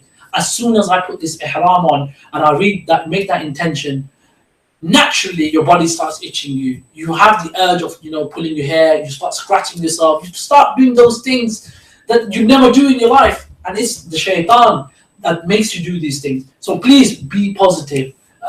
You're going for a change. Hajj, as I mentioned, it's not just, Hajj is not just doing the Arakan, i.e., going to Muzdalifah, Arafat, Mina, staying in this and doing the Jamarat. This is not Hajj. Hajj is a change that's going to happen within you. And how is that change going to happen within you is when you're going to tell your brain that if you have some negativity in you, if you've got no patience in you, if you haven't got, you're not positive, you're rude towards one another. This is the changes. These are the bad habits that we need to get rid of. And this will happen when you are there for Hajj. Because think about it. Who are we? Now I'm wearing a suit or I'm wearing a jacket. You're sitting in the comforts on your own home. You're probably sitting on a leather sofa, or you're sitting on whatever chair you're sitting on. You're probably lawyers, you're probably doctors, you're probably dentists, whatever job you do. Let me tell you, in front of Allah's eyes, you are nothing. I am nothing. And when will Allah show us this, that we are nothing, is on the day of Muzdalifah. What will happen on the day of Muzdalifah? You will lose all your basic necessities, i.e. sofa, bed, everything. You're just going to be in those two cloths of ihram. And where are you going to be? You're going to be sleeping on the floor. And the heat will be getting to you. This is when I think, personally, Allah shows His power. Allah shows you you're nothing. You're just His servant. So why all that, why are we, I can't even use the word, but why all that, huff and puff in us that I am something, I'm a doctor, I'm this and that. We're nothing. We are just the slaves of Allah subhanahu wa ta'ala. And this is when you will realize we're nothing. This is when I see every year the amount of people in Muzdalifah sleeping on the floor. And we know who's a doctor, who's on a higher rank, who's a magistrate. We've had many people fly with us. They're just on the floor. This is what we are, and this is where we're gonna go one day into the grave, in the ground. So please be humble. This is the word I wanted to give to you. Be patient. Be humble. This is the way our Hajj is gonna get accepted. Remember this. In Haram, people will push you. And what tends to happen is when you're doing tawaf, people push you. They don't intentionally push you. It's because people behind you are pushing them. And then you're getting pushed. So my tip here is, once you are getting pushed, turn around, look around nicely, and tell them to calm down. And I guarantee you this tip, they will realize that they need to calm down. They will straight away say sorry to you, or they will tell the other person behind them to calm down, and you won't get pushed no more. So these are the things that you need to do for one another. Encourage one another, not just your group. I mean, people who you're going to see in Haram, you will meet people from all over the UK, all over the world. When you're going to go stay in Mina, you're going to meet people from Australia, you're going to meet people from USA. And what are they there for? Just one purpose, to please Allah subhanahu wa ta'ala. Remember, we're not going to please one another. We're not going there to please you. You're not going to go to please us, but if you're going there to please Allah subhanahu wa ta'ala, because we are going there for our sins to be forgiven. And once as Allah subhanahu wa ta'ala says, that accepted Hajj, all your sins are forgiven. Look, I've done so many sins in my 20 years. People have done so many sins when they're 40, 50 years old. How do you expect your sins to be forgiven in within 5 days span? It's impossible. You know, when we have a grudge with someone, when we have a fight with someone or have an argument with someone, we kind of don't speak to someone for 5, 6 days. Sometimes people don't speak to one another for 10 years because they can't forgive one another. So how do we expect Allah subhanahu wa ta'ala to forgive our sins this quickly? And it happens because He makes us go through these struggles. And these struggles will happen. And I'm telling you, if you're going to say, oh, I'm trying to cover this because the travel agency is going to have many issues. No, I can guarantee you, you probably already have a struggle. You probably already have a struggle packing up. You're probably going to have a struggle when you're going to come to the airport. Your car might break down. So please allow some time for that. This is not because it's because it's happening. It's happening because Allah subhanahu wa ta'ala is testing you. Let me remind you one. I'd like to just share one personal experience we had with someone last year that they were from a different country and they lost their passport in the embassy. And this particular brother come to me in our office, and I was, subhanallah, I was so surprised to see his facial expressions. And he didn't say, oh, it's the embassy's fault, or he didn't say it's the organization fault. He said, you know what, brother, it was meant to be. And Allah subhanahu wa ta'ala was supposed to test me. Even his dad was saying, you know what, cancel your package, go next year. And he said, you know what, I spoke to you, I have hope. This is my last opportunity and my chance. I'm going to give, please process my passport for me. Try doing something. Alhamdulillah, we processed his visa, he went on Hajj. And the way this guy met me in Mina was amazing, because it was through me that he went to Hajj on that last moment. And he hugged me, and it was the best hug that a brother could give me. So, you know, all these tests we will go through. You know, yes, you've paid money, 5,000, 6,000, 8,000 on your 5-star, your 2-star packages. We will provide you those facilities, inshallah. But the thing is, there's some things that are out of our control, i.e. the buses. We can't control the bus to be on time. Because you got to understand, when we go on a bank holiday weekend or we go to the airport on an M25, it's jam-packed. There's only 1 million people leaving to fly out to the airport. But you got to remember, in Makkah, every single person is going to Mina. So imagine the amount of traffic and the rush there will be on the roads on that particular day. It's buses to buses, bumper to bumper. And normally, Makkah to Mina, it takes 45 minutes. But this particular day, it might take you about 2 hours, 3 hours. But we will talk about this later on. But it's just a snapshot I want to give you of how things will get delayed. And these are the things that Allah will test you. The only thing that you need to have going through your tongue is labbaik Allahumma labbaik. Labbaik Allahumma labbaik, labbaik la sharika lak labbaik. Innal hamda wa ni'mata laka wal mulk la sharika lak. If you don't know the translation, read the translation. And then you will understand what you're saying to Allah subhanahu wa ta'ala. You know, you are saying to Allah subhanahu wa ta'ala, I am here on your call. That's what labbaik Allahumma labbaik means. So Allah has called you, and you're saying, and you're calling Allah that I'm here. So why all this argument and then all these killing your humbleness? This is why you need to be humble, and you need to use labbaik Allahumma labbaik, labbaik la sharika lak labbaik. Inshallah, we'll be there and we'll read this together. Remember, another thing I would like to tip you is on here, that when you do things alone, you don't enjoy them. I.e., for example, if you were to go out on a dinner yourself, you won't enjoy it. But if you go there as a family, you enjoy the dinner because you do everything together. Exactly the same way that when we're going to go for Mina and when we're going to read Labbaik all together, the atmosphere that we will create as a group is amazing. It will give peace to your heart. It will remove your worries. And this is why I recommend that please, let's do things one another. Some people might not like me because, I don't know, for whatever reason. Some people might not like one another. But doesn't matter if you don't like me, I would still love you for the sake of Allah subhanahu wa ta'ala. You know, we will not treat you badly because you've said something to us. Some people get angry at us and they say things they don't want to say. But then later on they realize it was the anger that took over them. They come apologize. And we don't say, oh, because he was angry at me, so I'm not going to say nothing to him. No. We still love you because you are going through the journey of Allah subhanahu wa ta'ala, and we are going together with you. So remember, the reward is huge. So it's not easy to achieve. it's a bigger task. When we are, for example, building a house, it takes a lot of effort. Or if you're buying a house, it takes a lot of effort. You put a lot of effort into it to get a reward that you have a nice house. Or if you're renovating a house, it's exactly the same reward. That when you are getting your sins forgiven, it's not easy. It's not just doing tawaf, going Safa, going Mina, Muzdalifah, Arafat. Because trust me, in Mina you have to do nothing. All you have to do is just pray in namaz, and you will have sofa beds provided to you, and you will be in your comfort zone. And again, Muzdalifah, you don't have to do nothing. In Arafat, you have to do nothing. In Muzdalifah, you have to do nothing. You just have to sleep. The only struggle is going to Jamarat, which we will explain to you, but it's a walking journey and it's an hour journey. We will talk about that when we are in Makkah, inshallah, because then we will end up going up into 1 o'clock on this seminar.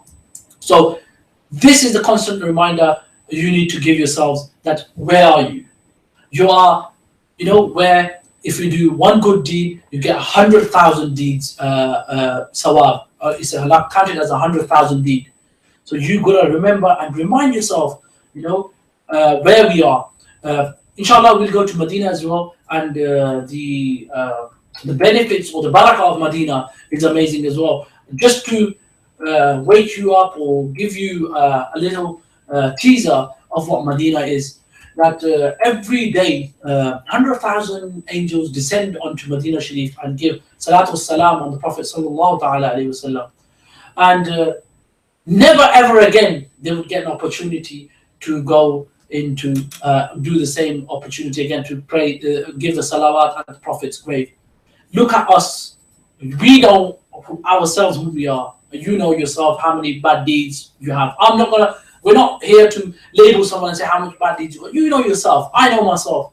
And look how lucky we are that once again Allah subhanahu wa ta'ala has called us again to do Hajj. Allah subhanahu wa ta'ala has called us to visit the holy places that people spend lifetimes. And I know people who have spent lifetimes in Saudi Arabia and haven't had the opportunity to go to Mecca.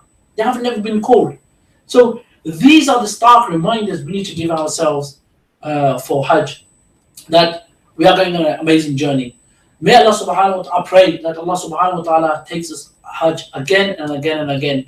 But unfortunately, it's those lucky ones that get called upon again and again.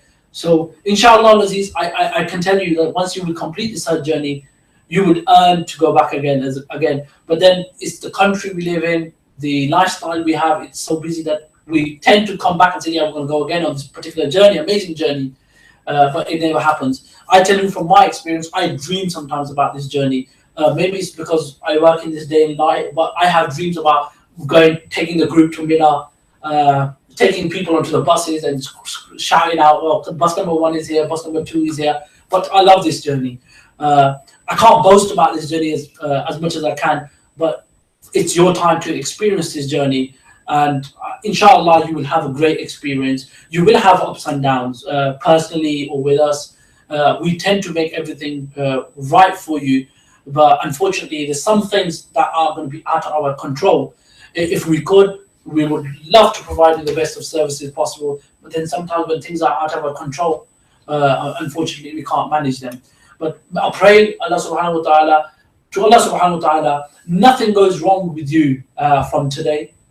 Because we've had people who've booked their tickets, like yourself, you have your tickets and you had visas, and we've had people in the past had some medical conditions that they couldn't fly out. But it's that I say the call is not there, and it can happen to you. So please, I had a brother last time who went to football and he injured his leg. So please, if you do play football or whatever you do in your life, please just be extra vigilant, because we only got 10 days left. So the best form of exercise for you right now is to do some walks, because the days are very long as well. So after Asr is a perfect time to do some walking. I'm sure everyone's back home from work as well. Try walking an hour and a half, maximum 2 hours. Brisk walking is very good for you.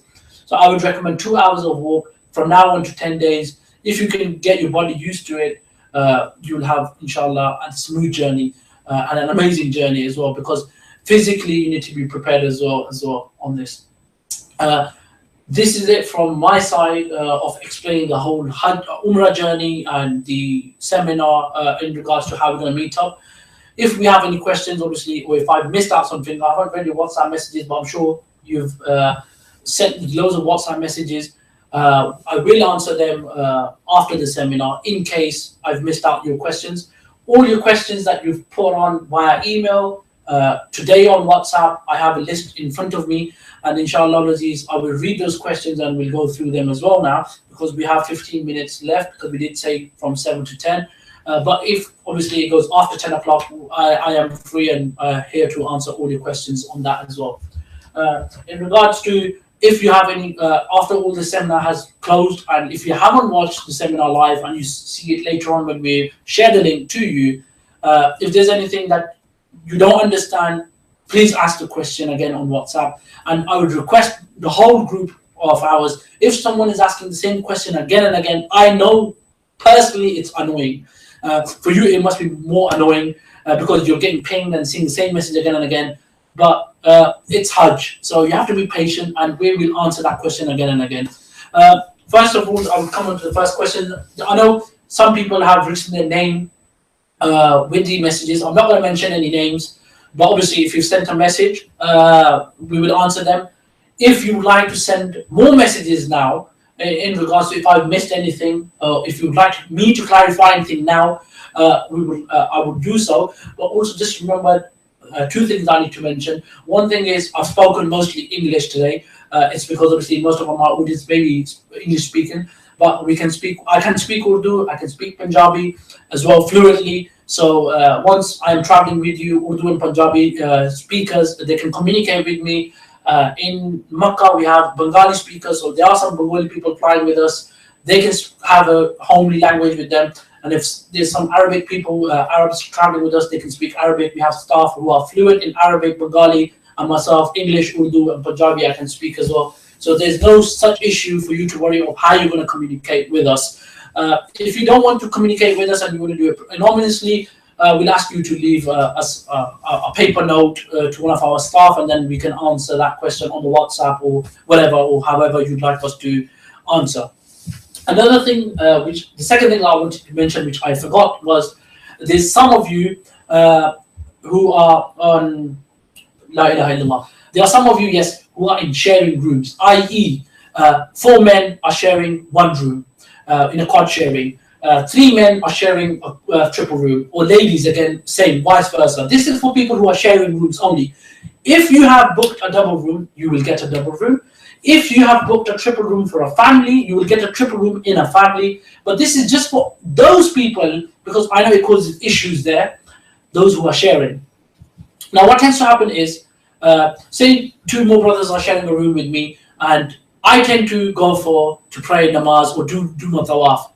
I ended up taking the key to the haram. Now, when I'm going to do tawaf, I'm taking the key and lock the room behind, what tends to happen is those 2 brothers have come back from dinner or whatever, from the shopping, they want to enter the room. They can't enter the room because I've got the keys. So what you need to do in this particular scenario is, whenever you decide amongst your roommates, whenever you leave the keys at reception. It's absolutely safe at reception. And then what happens is, whoever comes back first, they can go take the keys, open the room, and leave the room open for the next guys to come in, or lock the room, and then they can knock and enter the room safely. So please, please, please, this issue comes every year. Oh, that person has taken the keys, we're stuck, what can we do? We can't do nothing because the hotel only provides us with 1 key. So therefore, just leave your keys in reception. Even for the rooms, family rooms, if you're sharing a room, especially in Medina, this is going to happen, that obviously ladies have to go separately, the men have to go separately. Just leave your room's keys in reception. At least you don't have to worry about losing the key as well. And when you come back, you can obviously take your keys. Taking the room keys and losing them, I would like to mention here, just because we're in Makkah and Medina, don't think people will not pickpocket you. People will not cut one of these bags. People tend to knife your bags while you're doing tawaf. So please be extra careful. Also, there are many professional beggars there who will see your bag and they will see that you're coming from the UK, because obviously you will be strapping one of these bags, and they will come to you and they will tell you this sad story that they've lost their passport and they've lost the tickets and everything. Please help us. Don't help those kind of people, because they are professionally there to beg. So they don't deserve your sadaqah money, they don't deserve your zakat money, or they don't deserve your fitrana. So just give it to them, those people who are working in haram, who are cleaning the haram, because they are low paid jobs and they deserve your money more than anyone else. So these two things that just came into my mind, I had to mention. Now, inshallah, we'll go on to the questions. For the first question is, how about men? How about men underwear? Not wearing any. Okay, you're not allowed to wear anything at all for men. So for the men's, you just have to wear the bottom part of your ihram sheet, and then obviously your belt around it. Another question that did come in, someone mentioned that you're not allowed to wear any stitching. The stitching is not on your ihram. This is just to support your ihram from falling. So you're allowed to wear these men belts onto your ihram, and then on top of, and then as I showed you, the top part of your ihram will go on. Underneath, you're not allowed to wear any undergarments for the men, like for example, vest or anything. So you will just be in two plain clothing. While we are onto the ihram, I would like to mention, because I know this is going to rise again, the question is the slippers.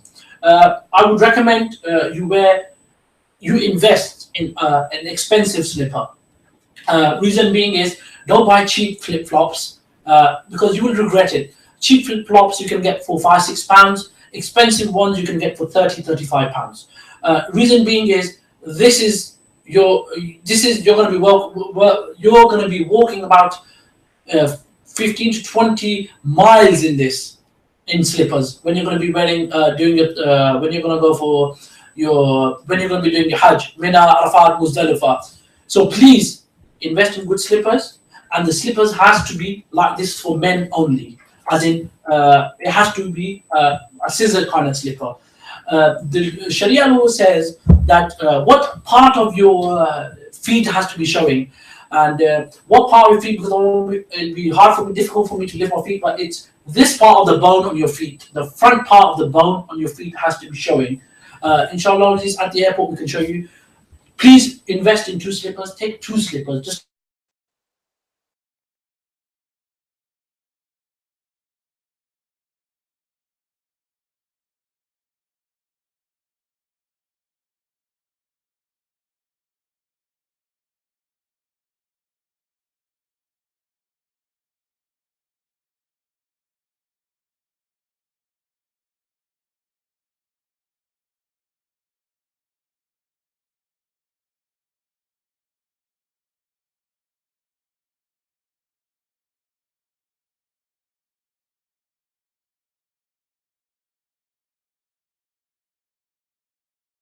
walking causes friction, and because you're wearing the towel ihram and the heat and the dry heat, you get a lot of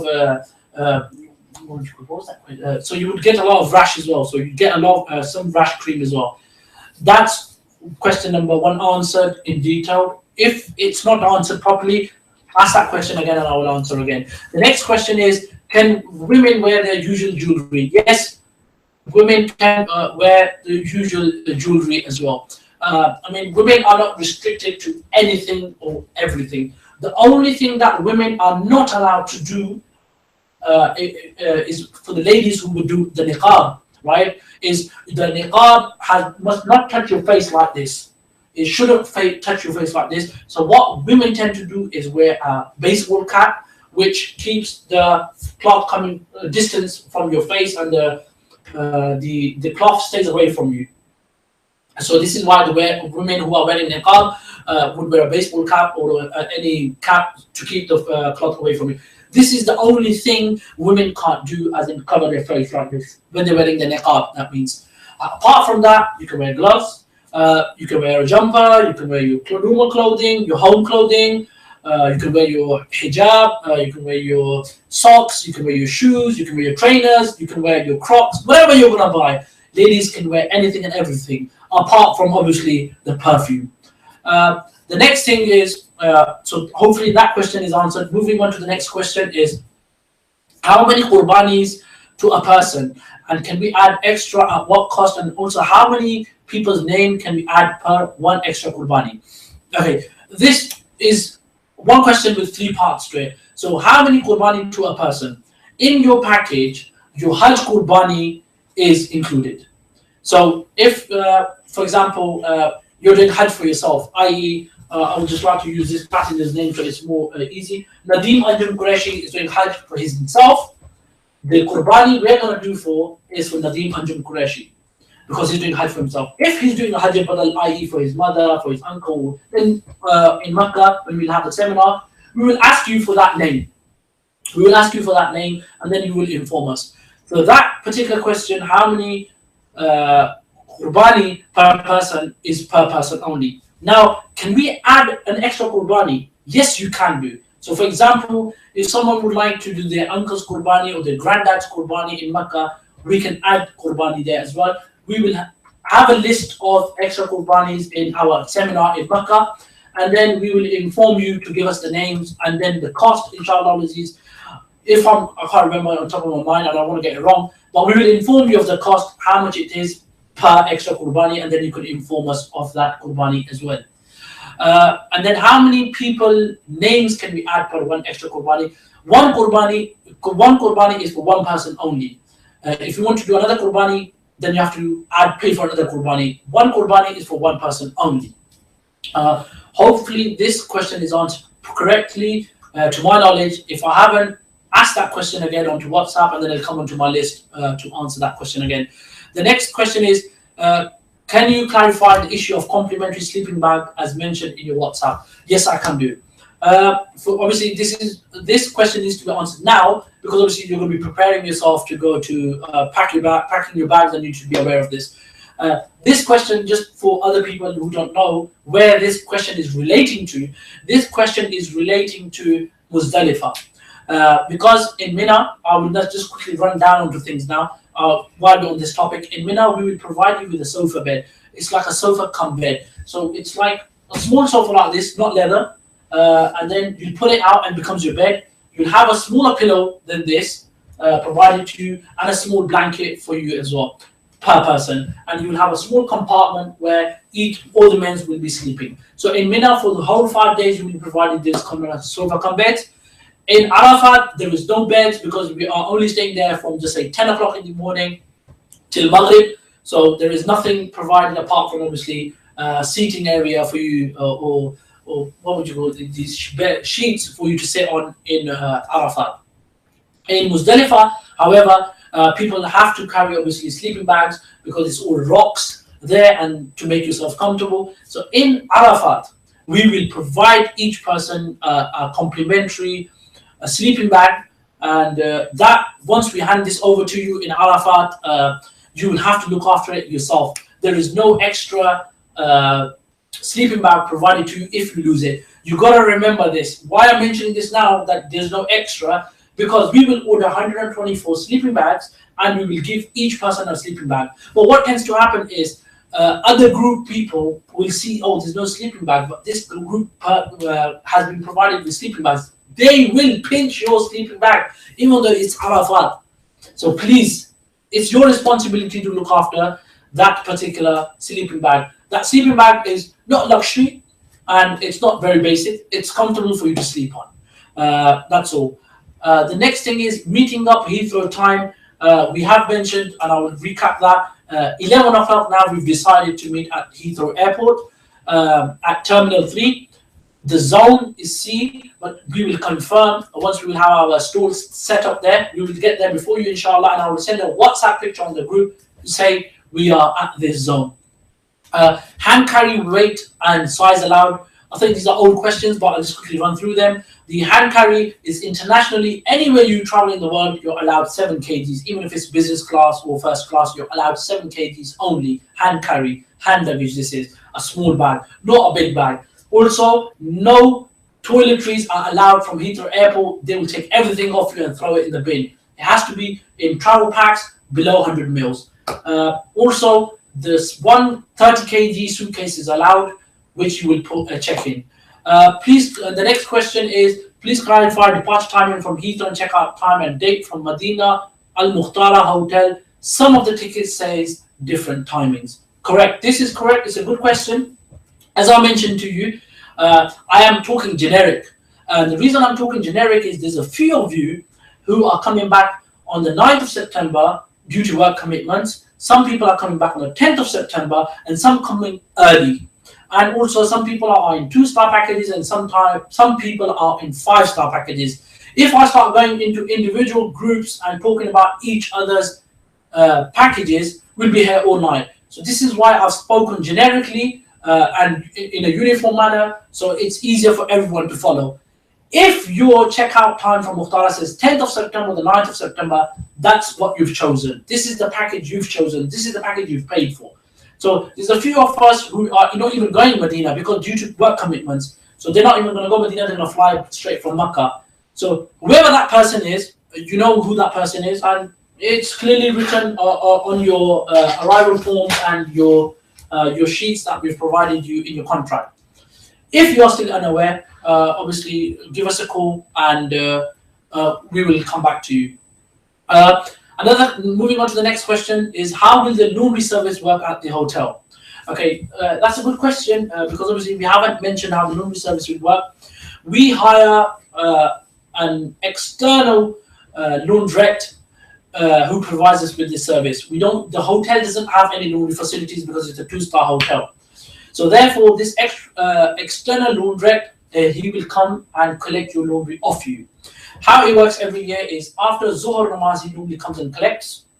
So we will ask you, or we will provide you with, we will ask you to put your laundry, your normal clothing, into a shopping bag, not in this, just showing this for purposes, in a laundry bag or in a plastic bag. We will give you vouchers. On that particular voucher, you would write your name and your room number, and then you will put it into this bag, tighten it up, and leave it into the staircases. The staircase location will be told to you when we get to Makkah, and then this laundrette will come collect your laundry, and then he will take it away for you. And then after Isha, he kind of brings them back the next following day. Every 2 days. So there's no laundry every day. So every 2 days there's a gap. So today they said the laundry is gone, it's going to come back tomorrow. But tomorrow he's not going to take the laundry, he's going to take the following day.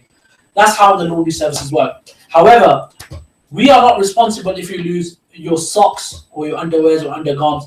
Please don't give small items because he's doing 124 laundries. He's bound to lose socks and everything. So I would recommend you, if you wear socks, take cheap socks from Primark.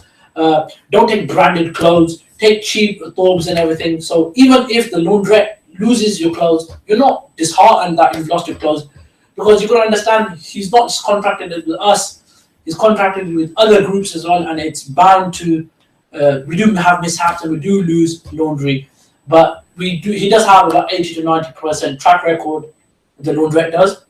But please don't come to us saying, oh, he's lost my sock, he's lost this.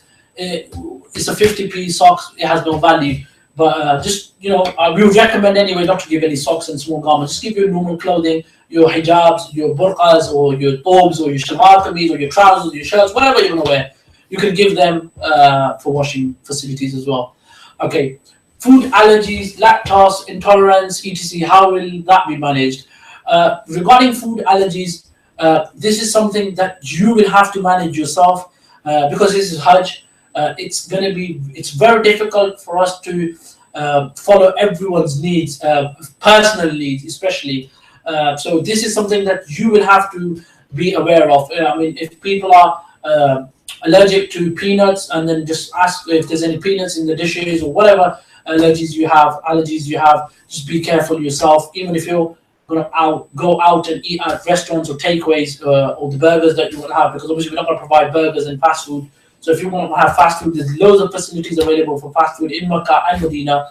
You're going to have to be careful for yourself as well. I believe last year we had someone with TB injections and insulin.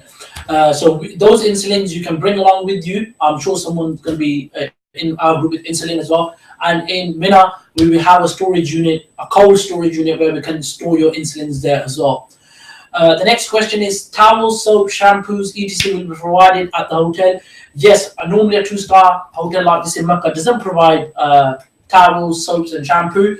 However, our hotel, inshallah, has promised, and they promise us every year, and they provide us with towels, small shampoo sachets, and small soap. I mean, the small soaps are like a small block. If you are allergic and people you have skin problems, you can buy Dove or whatever brands they are, Nivea and whatever. In Brindal, you can buy your own soaps in Makkah as well, so you don't have to carry them from here all the way to Makkah.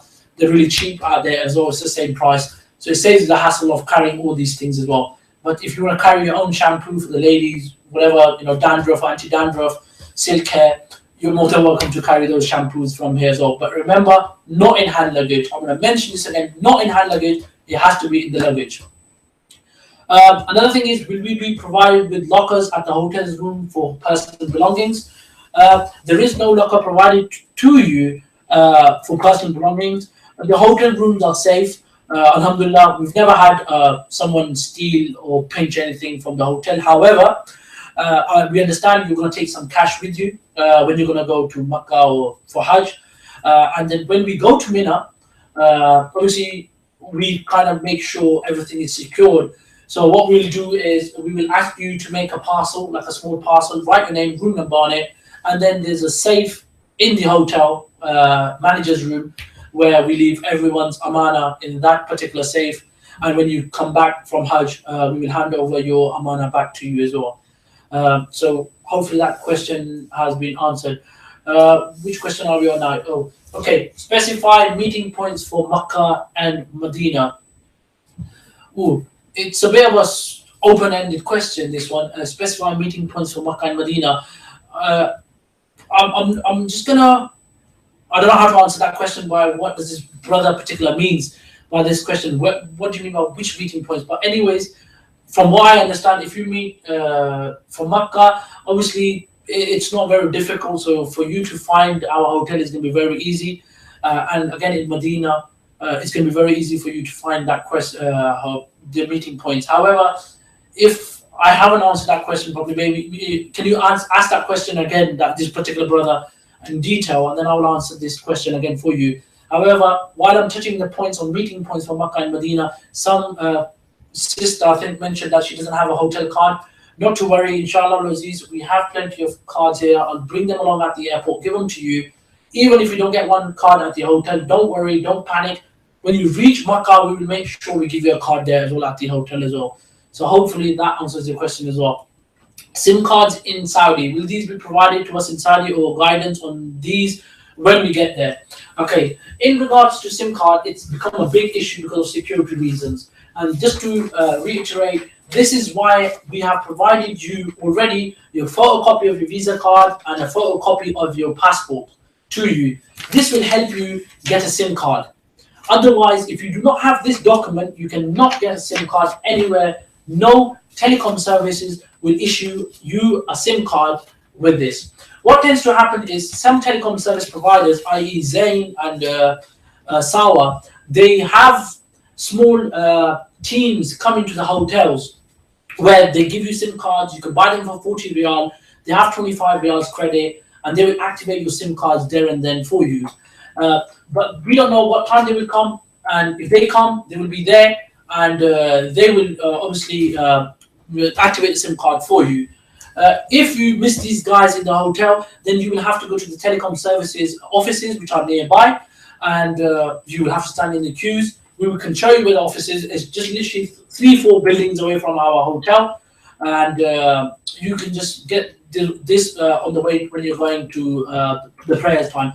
But remember, it's the most difficult task. It's the cheapest thing to buy in Makkah or in Medina. It's a very difficult task getting a SIM card. So yes, you will have to wait for about 3 to 4 hours in the queue sometime, because Salah time is very close and they close for Salah. So I think the best time to get a SIM card, personally, I would say after Isha, not straight after Isha, but after an hour, 2 hours after Isha as well. Even then, you might have to wait an hour and a half to get a SIM card. Okay, I've kind of answered that question of thingy bobs on the SIM card. Sorry. Oh, cover medical aspects such as insurance. Insurance, I would recommend if you're really fussy about your insurance, that you get luggage insurance if there is any insurance for luggage. Regarding health wise, if you have any health issues, if you're diabetic, your heart patient, or you've got any other illnesses, please travel with all your medical history, because if you fall ill, at least we can show the doctors in Saudi that this is the problem with you. Medical is free in Saudi, so they treat you for free, so there's no medical bill that you will foot, unless you have to urgently fly back to the UK, which I doubt you would want to because this is Hajj time. But unless urgently, if you have to, then I think for that you will have to arrange your own flights, and for that you would need medical insurance. But from what I see, and year on, the generation is changing, and now we have a lot of younger guys, and we're in our group. So I'm sure most of us are fit and healthy, and we won't need any medical insurance. In case you injure yourself, that could happen. You break your leg, for God forbid. Obviously, the hospitals are there very swiftly, and they will look after you. But again, remember that you keep those ID cards with you, because if you're going to go to pray, you're not going to go with us. In case you collapse or anything happens to you, at least you have your ID with you, and then they can locate yourself through you. Another sister, I think, has said, Salam, does anyone know a reputable firm to a certain Hajj insurance to cover medical bills? Okay, if I was ill, fall out there. As I mentioned, I can't recommend any insurance companies, because in the past we've not had any issues in regards to medical bills. But if you would like to, it's something that you can obviously search on the net, and I'm sure there's many companies out there, insurance companies out there, that you can take out £15-20 as well. Please, could you include the following information on the Hajj Terminal? Is there a meeting point at Heathrow? If so, time and place. We've already answered that question. Just to remind you, 11 a.m. Terminal 3, Zone 3. We will meet at the Heathrow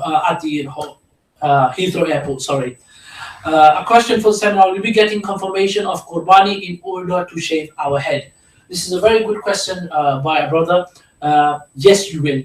How this will happen is, because now you've asked me this question, I will answer this question. I don't want to go unanswered.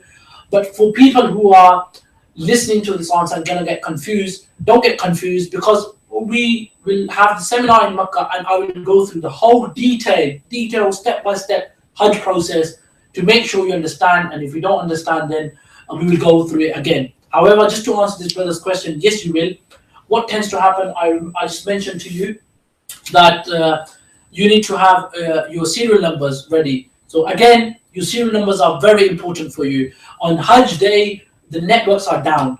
It's hard for you to hear us. It's hard for you to call us. The calls get failed. This is why we've given you serial numbers. So i.e., if your serial number is number 70, you will text us number 70, Jamarat is done. What will happen anyway is we will do Jamarat together anyway. Most of us will do Jamarat together. So we will know who's done Jamarat. But anyways, we will still ask you to reconfirm that you've done your Jamarat. You'll text me, or the text on the WhatsApp group. And how we do our Qurbani is, we don't go in slaughterhouses, because we don't believe in slaughterhouses. Why don't we believe in slaughterhouses? Is the slaughterhouse will give us a time to say, 12 o'clock we will do your Qurbani. What if this person, number 70, hasn't done his Rami, hasn't done the Jamarat, and they've done the Qurbani? This makes your Hajj invalid. So what we tend to do is, we hire out private farms within the vicinity of Makkah, and we go and choose the animals before Hajj, before we go for Mina. We go and store these animals into this private farm area, farmland, or whatever you want to call it, and then we physically travel to this place after Jamarat, after we've done our Jamarat, and then we slaughter the animals in front of our eyes, and sometimes we even slaughter the animals ourselves.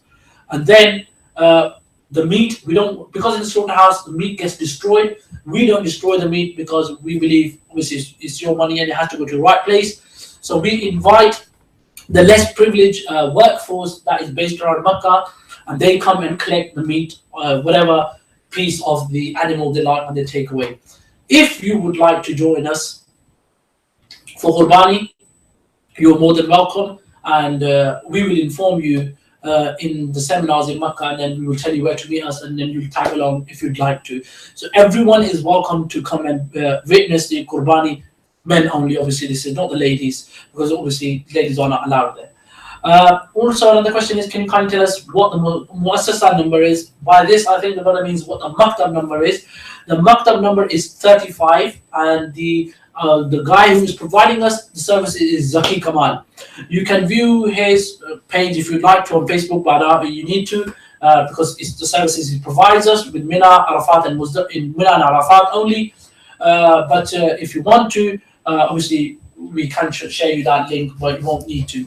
However, another question might arise to say, what about the tent numbers in Mina and Arafat? Don't worry about them. They're days ahead of us. We will inform you exactly of the poles and the location, because we don't even know what pole or what tent we've been allocated with. But obviously, once we get into Makkah, we go see these facilities, we set these facilities up for you, and then we will inshallah inform you of the exact pole number, the tent number, and then all sorts of locations on the GPS location, WhatsApp, because some people might do the walking Hajj as well. But we'll talk about this later on when in Makkah. A sister mentioned, again, regarding the Ihram belt. I mentioned that, I remember this question, so I mentioned that while I was talking about Ihram, that men can wear the Ihram belt even though if it's stitched. Next question is, how many days will we stay in the tent in Mina? I would ask this sister, whoever asked this question, to refer back to your documents, and this is why, if you're asking me this question, that means you haven't read these documents. But if you have read those documents, which I even will go and have a look at, it says here clearly that on this hotel voucher, if you have this hotel voucher at the bottom here, transport details, it tells you Mina to Arafat, and then how many days we stay in Mina. I can see clearly from here, 1, 2, 3 days, 4 days, we are staying in Mina. I've just looked at this, and I can tell we are staying in Mina for 4 days. So please refer back to this hotel vouchers. If you could read all this properly, if you had the time and you've given 10-20 minutes just to read this documentation, rather than sitting somewhere and the day you leave, you start reading them, you won't have a clue. You will be asking me many questions. And I'm one person. I can't answer 121 questions at one time. So at the airport, everyone is buzzing around me. Oh, what's going to happen, brother? What do we do? I can only answer one question, and we have limited time at the airport. We will probably have I will only probably be able to give you half an hour before check-in. In that half an hour, I will be arranging everything for you to check in rather than answering your questions. So please, these documents have been given you for a reason. They're not being given you to show us off that, oh, we've sent you a pile of documents, not to pile you with things. These are just simple one-page documents. Please read them. Everything will become clear. But hopefully I have answered that question for you. Another question again, mobiles and cars, do we purchase at the Jeddah airport or at Makkah? What is the convenient option? Sometimes it's convenient to buy at the Hajj Terminal. Sometimes it's not. We will decide this when we get there, because if our buses is ready and you're stuck in the queue buying a SIM card, then we're in trouble, because we don't know where you are. We're buying a SIM card at the Hajj Terminal and the buses are ready. And trust me this, the buses will leave. The ministry does not allow the buses to wait for you to come back. Then you will have to come back in a mixed bus, where this mixed bus is meaning that you're only one passenger from our group left behind. You will have to come in another bus. So if we know we have 3 to 4 hours at the Hajj Terminal, we're waiting for the buses, I will personally inform you it's a good time to go get a SIM card. But I would recommend, it's not life and death situation that you need to inform or talk to your family back home. I would recommend you tell your family members this, that wait for us for 2 days to come back to you regarding if you've got there safely. However, what we can also do is, we would, lastly, we had some family members who asked to be added onto the group, onto the WhatsApp group, and then because we have SIM cards already ourselves, because we regularly, we can quickly ping your family members to say everyone has reached Makkah safely, alhamdulillah, please inform one another. So that kind of worked last year for us. And again, then once you get into your hotel, you will have Wi-Fi, you can contact your family members there as well. Will transport be provided during 5 days of Hajj and back to Makkah? Is this group going to walk back from Mina, or is there a bus service? This is a great question that someone has asked. I would just like to be, I would like to obviously brief this quickly. It's a very, it needs a very long explanation. However, if you look on here, Muzdalifah to Mina. Okay, here if you look on this is Makkah, Mina to Makkah. Okay, it exactly tells you everything here again on the remarks. From Jeddah Airport and Makkah Hotel is dependent on Mu'allim, meaning whenever the ministry provides us the bus, we will have this bus. Makkah Hotel to Mina, again, the bus will be provided. I will just quickly run down these 10 points or 10 bullet points that we have on this hotel voucher. Jeddah Airport, back again, recap again. Jeddah Airport to Makkah Hotel, bus is provided. Makkah Hotel to Mina, when we're going to go for Mina, the bus is provided. Mina to Arafat, bus is provided. Arafat to Muzdalifah, the bus is provided. Muzdalifah back to Mina, the bus is provided. Mina to Makkah, there is no bus provided. Meaning, i.e., from Mina we have to go to Jamrat. The world will be walking. There is no bus whatsoever. Even if you're in a 7-star package, the world walks this day. And then from Mina to Makkah, there is no bus. Meaning, i.e., from Jamrat to Makkah, we have to walk as well. But then people who are thinking, oh, I can't walk enough. I mean, who are less able to walk, you can get private taxis after Jamrat only, and they charge up to 150 riyal, 200 riyals, depending on the rush and the amount of taxis available at that particular time. But then again, there are pros and cons of this taxi, which I will obviously tell you again in Makkah as well. Because if I tell you, explain this to now, it'll just wash off your brain. Then again, from Makkah back to Mina that particular night when we need to get back, there is no bus provided because this is a Hajj day. However, we tend to get private buses. We hire private buses, and then everyone who is going on this bus will tell us that we would like to come to you on this bus, and it works out to be about 150 riyal per person, this particular private bus. And then if you'd like to board this bus, you can come. You're more than welcome. I will explain this journey to you when we are in when we are in Makkah as well. I've kind of now lost on the questions where we are. Okay, meeting point and meeting time at London Heathrow. Again, same question mentioned already. Are gents going, or the men going to wear ihram? Excuse me. Are gents going to wear ihram from Dubai? As I mentioned earlier on, this is answered. Just to clarify, again, this is a recap. It's entirely up to you. You wear ihram from home. You wear ihram at the Heathrow airport. You wear ihram at Dubai airport. You wear ihram on the plane from Dubai to Jeddah. But the thing is, you have to wear ihram before miqat. There is no doubt on that. So it's entirely up to you. Wherever you as a person feel comfortable, you wear your ihram. My recommendation would be either you wear it at Dubai airport if you're going to be quick enough because of the queues, and also you can wear it on the plane. It's entirely up to you, but my recommendation is you wear it at Dubai airport. But if you're a slow person to wear the ihram, and if it's to be difficult for you to wear it at the ihram, then wear it from Heathrow airport. There's no such issue. In regards to making the intention, because obviously you're going to be imposed in the ihram, you don't have to make the niyat till you hit miqat, and that's going to be an hour or half an hour before we land from Dubai to Jeddah. So this is entirely up to you. The options are there. You decide what to wear. Next question, non-fragrance soap or shampoo can we buy from the near shop around Makkah hotel, or the hotel can provide?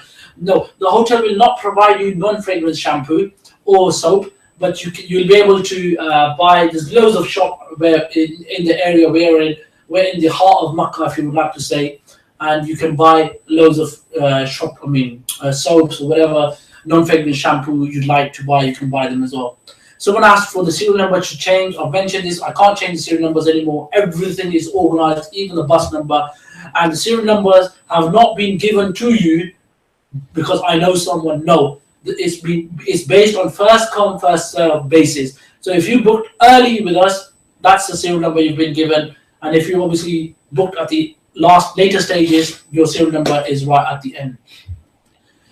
Do I need to take my old passport with me as my new one is 1 year old?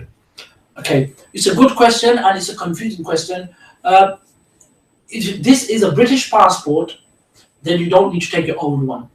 If you're a foreign, i.e., if you have a Pakistani passport, if you have if you have a Pakistani passport, if you have an Indian passport or a Sri Lankan passport, whatever foreign passport you have, please take your old passport with you. We had a mishap last year where someone flew out when they had the Hajj visa on the new passport, obviously, and when they were flying back, they left the old passport back home where they had the UK stamp, indefinite to stay in the old passport. They couldn't fly back, then they had to fly to Pakistan. They had a lot of hassle. So if you have a foreign passport, i.e. Pakistani national or Indian passport or a Sri Lankan or Bangladeshi passport, you must fly with your old passport if you have an old passport. If you have one passport which has all your documentation, i.e. your UK visa, then you just travel with that passport. Hopefully that answers that question. How long does it take to perform Umrah from the beginning to the end? Umrah normally takes 2 hours. 1 hour is tawaf, and 1 hour is sa'i. But when it's Hajj, it could take an hour and a half to do tawaf, and it could do an hour and a half on sa'i. It depends on how busy Haram is. Sometimes I have completed tawaf in 20 minutes. Sa'i obviously takes half an hour, 45 minutes. This is entirely it's entirely dependent on how busy Haram is. Haram is normally quieter at later night, i.e. at 2, 3 in the morning before Fajr time. It's quieter before Tahajjud is quiet, so you could do your tawaf at that time. But then the period we're going in, it's Makkah is going to be jam packed, so I don't think you will be lucky enough to be doing tawaf in half an hour, 45 minutes. I think you should spare 1 hour and 20 minutes to do tawaf, and sa'i again an hour. So 2 hours, 2.5 hours to do your Umrah. Next question, how safe are our hotel room? Is there CCTV at the hotels? Yes, there are CCTV in reception area of the hotels, not in obviously individual rooms or the lobbies. The hotel, I mean, it is safe, but again, it's your responsibility not to leave your possessions lying around on the tables, tuck them away or leave them in your suitcases. It's your responsibility to look after your possessions. Can I wear my prescription glasses while I'm in ihram? Yes, you can wear your prescription glasses while you're in ihram. You can do that. Slippers versus sandals. What would you recommend? I recommend slippers, but then there are some type of sandals out there which you can wear or you can buy as long as your front feet is exposed as it's showing. Then you can wear sandals as well. But I recommend personally slippers. If you haven't gone and bought one, I would recommend go tomorrow shopping, buy one, and wear that slipper at home. Walk in that slipper around your house when you're going for a walk in those slippers as well, because it's just going to be comfortable for you. Because your feet needs to get used to that slipper. Otherwise, you will get blisters. That's for sure. When do the men wear? When do the men wear ihram? Can we do so in Dubai? That's already answered. You can wear that in Dubai as well. As before, I've answered that question. Can I take my laptop with me? Is it safe to do so? Yes, I have had, unfortunately, people take laptops with me because they have work commitments, and it's safe to take your laptop with you. Even some people travel to Mina with the laptops. You're more than welcome to do that as well. Flu vaccinations are not available till September, so what do you recommend? If you haven't got your flu vaccination, or you don't have a flu vaccination done, it's fine. Your visas are stamped, and you have your normal meningitis certificate with you, and so that's fine. Just because we're on the topic of flu, I would highly recommend you take medication from the UK, like cough medication, flu medication, syrups, and some paracetamols from here. Reason being, the tablets and the flu and the cough medications in the UK are more potent they have more strength in them than the ones that are available in the pharmacies in Makkah. So I would recommend if we could discuss on the group, put some pictures on the group to say this is the cough medication to take, because trust me, you will come back with a cough, you will get a cough. That's just one of the presents you will bring back from Saudi Arabia. So make sure you take dry cough medication with you. It's a must. And I would also recommend you take that cough medication once you go to Mina and while you're in Mina, because there's obviously, because we will be sleeping in one tent, and you tend to, there's a lot of bugs going around, especially when you're going to tawaf. So it's good to be prepared. So take some cough medication with you there as well. Will we have our passports there? That's the next question. No, you won't have your passports with you. Your passports will be taken off you when you will board the bus to go to Makkah. As I mentioned, the bus driver will take your passports with you, and the next time you will see your passports when we will come back to Medina airport. So for the full 20, 18, 19 days, you will not have your passport with you. What kind of bag do you recommend we take to Mina? That's the best question someone's asked, because I personally don't take any bag with me apart from this particular bag. I'll come into detail when we go into Makkah what to take, but just quickly to answer this question, because what do you need in Mina? Ask that question yourself, because you're going there to pray. You're going to bring your own ihram. You're not doing any activity. You're just going to be praying. So yes, if you think you need a spare slippers, take spare slippers in this. If you think you need ihram, take the ihram in this. Your medication, take it in this. Because the less luggage you carry, i.e., even a trolley bag or a back, I would recommend you take a backpack, like a school bag, if you need that. Apart from that, breakfast, lunch, and dinner is provided to you in Mina. The breakfast, lunch, and dinner, I'm just going to quickly, briefly touch on this, is basic. It's not like a lavish breakfast, dinner, or lunch you will have in your hotel, because it's difficult for us to transport the curries, and it's a mess. So you will have dry breakfast, lunch, and dinner, like, i.e., grilled chicken with rice. You would have for breakfast a cornflakes box and basics, croissants and stuff like this. Is really basic. If you want to know about details, obviously in Makkah, I will explain to you what you will get. Okay, that bag question has been answered. Last question I think I have, or if you have any other questions, because this is the last question I see on my screen. Do we make Hajj Niyat at home before starting our journey? No, you don't. You don't make your Hajj Niyat. As I mentioned, you gotta think to yourself, we are going for Umrah only. You just gotta make, you don't even need to make the intention of going for Umrah from home, unless you are wearing your ihram from home and you want the conditions imposed of the ihram from home. Then you will make the intentions to say, I am going for Umrah. But this intention, obviously, Allah knows your intention. You know you're going there for Umrah, so the intention is already there. But you will make the niyat for ihram or the niyat for Umrah before hitting miqat. That's the best time to make the niyat, so you don't make any mishaps. You don't, by mistake, pull your hair from your beard, or your hair falls off, or anything like this, or you scratch yourself. So that's that. Is there any more other questions that you'd like to ask? You can ask now. I can answer them straight away. If you don't want to ask those questions, then obviously we will kind of wind up or wrap up the seminar today. We're half an hour delayed. From 10 o'clock, I assume we will finish, but it's 10:30. Never mind, your questions were a lot, and alhamdulillah, I had to go in detail to answer them and to satisfy you. But please leave your feedback on the seminar. Was it how detailed it was? Did you find all the information you were looking for? Was there anything missing so I can improve on my mistakes? I can, you can suggest some things this year that we can add on next year for the Hujjaj to make them easy. And then any other suggestions you have for us? I mean, what could have been better to make the improvement on the seminar? In regards to, as some people said, is there a seminar with Urdu and English? As I mentioned, there are people who are mostly English speaking on our group this year. Therefore, I haven't spoken in Urdu. But then again, once you meet me in person, you can ask me a question in Urdu and I'll answer it. We can have a seminar in Urdu there as well. There is one addition item that I am trying to implement into the group this year, but it's slightly difficult for me to source this particular product.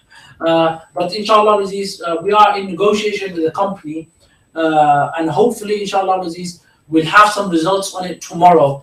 And inshallah, Aziz, I will mention this on the group later on.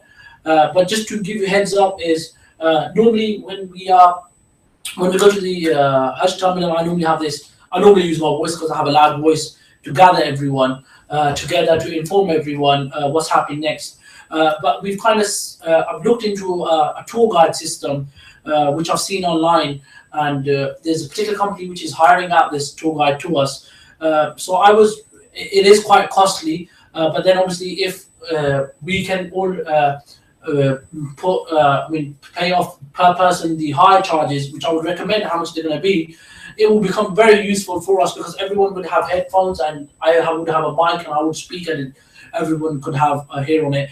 And also, the best benefit about this is it has two receivers or speakers, two mics. So one of my staff can speak in Urdu, and the people who are tuned into that channel of Urdu, they can listen to it in Urdu, and the people who are channeling to English, they can listen to it in English. At the moment, it's coming up to a £45 roughly, I think, cost of the hire. But this is going to be the full 15 to 20 days will be in Makkah. So if you guys together agree on this particular technology to be invested, and we can hire these, and everyone has going to have to pay for these hires. But I think it would be very handy because if even you are 40-50 meters away, i.e. in the toilet, at least you can hear me, and obviously you have the headphones on, and I can mention that the buses are coming, or if you're in your rooms, at least instantly everyone can get the message across. So I think it's a good technology to trial out this year for the Hujjaj. So if collectively as a group we say yes, we would like to go ahead with this, and then I can find out the hiring out cost on this. I've had I think 4 or 5 more questions come up on the group while I was talking. So let's just see where these questions are. Will there any internet or Wi-Fi at hotels? And for those who with work commitments, is it still good enough for you to work? That's a very good question. There is Wi-Fi available in the hotels in Burj Sultan and in Mukhtara, but unfortunately the Wi-Fi signals or the network or the speeds in Makkah is not as strong as we have in the UK, like 100 megs or 50 megs. It's a mere 10 meg internet or 8 meg or 12 megs internet. And you've got to remember, on that 12 meg, there's about 150 people sitting on that internet at a time. So making video calls, it's difficult, I'm going to be honest. Using messaging services, it's fine. But then I think if I'm not aware of how technology has moved in Saudi Arabia because of all the restrictions, but I think so, you'll be able to make your phone a hotspot for you to work on your laptop as well. So I understand you have work commitments, but then you'll be able to check your emails. The internet's strong enough for you to check your emails and pass around some messages, but not upload or download huge amount of big files, i.e. 50 megabytes or 100 megabytes would be a struggle. I think there's another question. Will we be going to Miqat again before Hajj to put the ihram back on? No. Do we get the Makkah room keys when we get there? Okay. Yes, I thought that 2 questions were together, but there are 2 separate questions. Will we be going to Miqat again? No, you're not going back to Miqat again. When you are, because you are coming, you are doing the type of Hajj where you have to do Umrah first, and then you are doing the niyat for Hajj. So you will come back to, sorry, let me answer this question properly. You will wear your ihram in your hotel room, and then you will go for Mina. And then you will do Tawaf and Sa'i if you would like to, depending on the school of thought you follow. I will talk about this in detail when we get there. Do we get the Makkah hotel room keys when we get there? Yes. What we tend to do is, we learn from experience that we will have all the rooms open. All you will have to do is you have your room numbers, and just now to refine your room numbers again, it's on the top left-hand corner. Is this the left? Yeah, top right-hand corner. You have your room number with you. You know it's 610. All you have to do is just get into the lift, press number 6, go into the lift, and go into your rooms. The room will be open for you. If the rooms are for any reason not open, our staff will be at reception to hand over your keys to you. So if the staff rooms are not open and we have the keys with us, there will be a guy in reception which I will tell you to go to, i.e. for example, Ahmed has all the room keys. you will go to him and say, can I have room number 610? If you again are sharing a room, and if someone has said 610 before, he's taken the room keys, that means your room is open, then you should go back, you should go into your room straight away. Then the next question is there any Wi-Fi facility outside hotels like Mina, Muzdalifah, etc.? No, there is no facility of Wi-Fi in Mina, Muzdalifah, Arafat, anywhere whatsoever. It will be just your 3G if you're going to get a SIM card with data on it. There are data plans available there, depending on what network you go with, just like we have here in the UK, the telecom services. You can have Wi-Fi there as well. Okay, Hajj Khutbah is in Arabic. Any translation in English?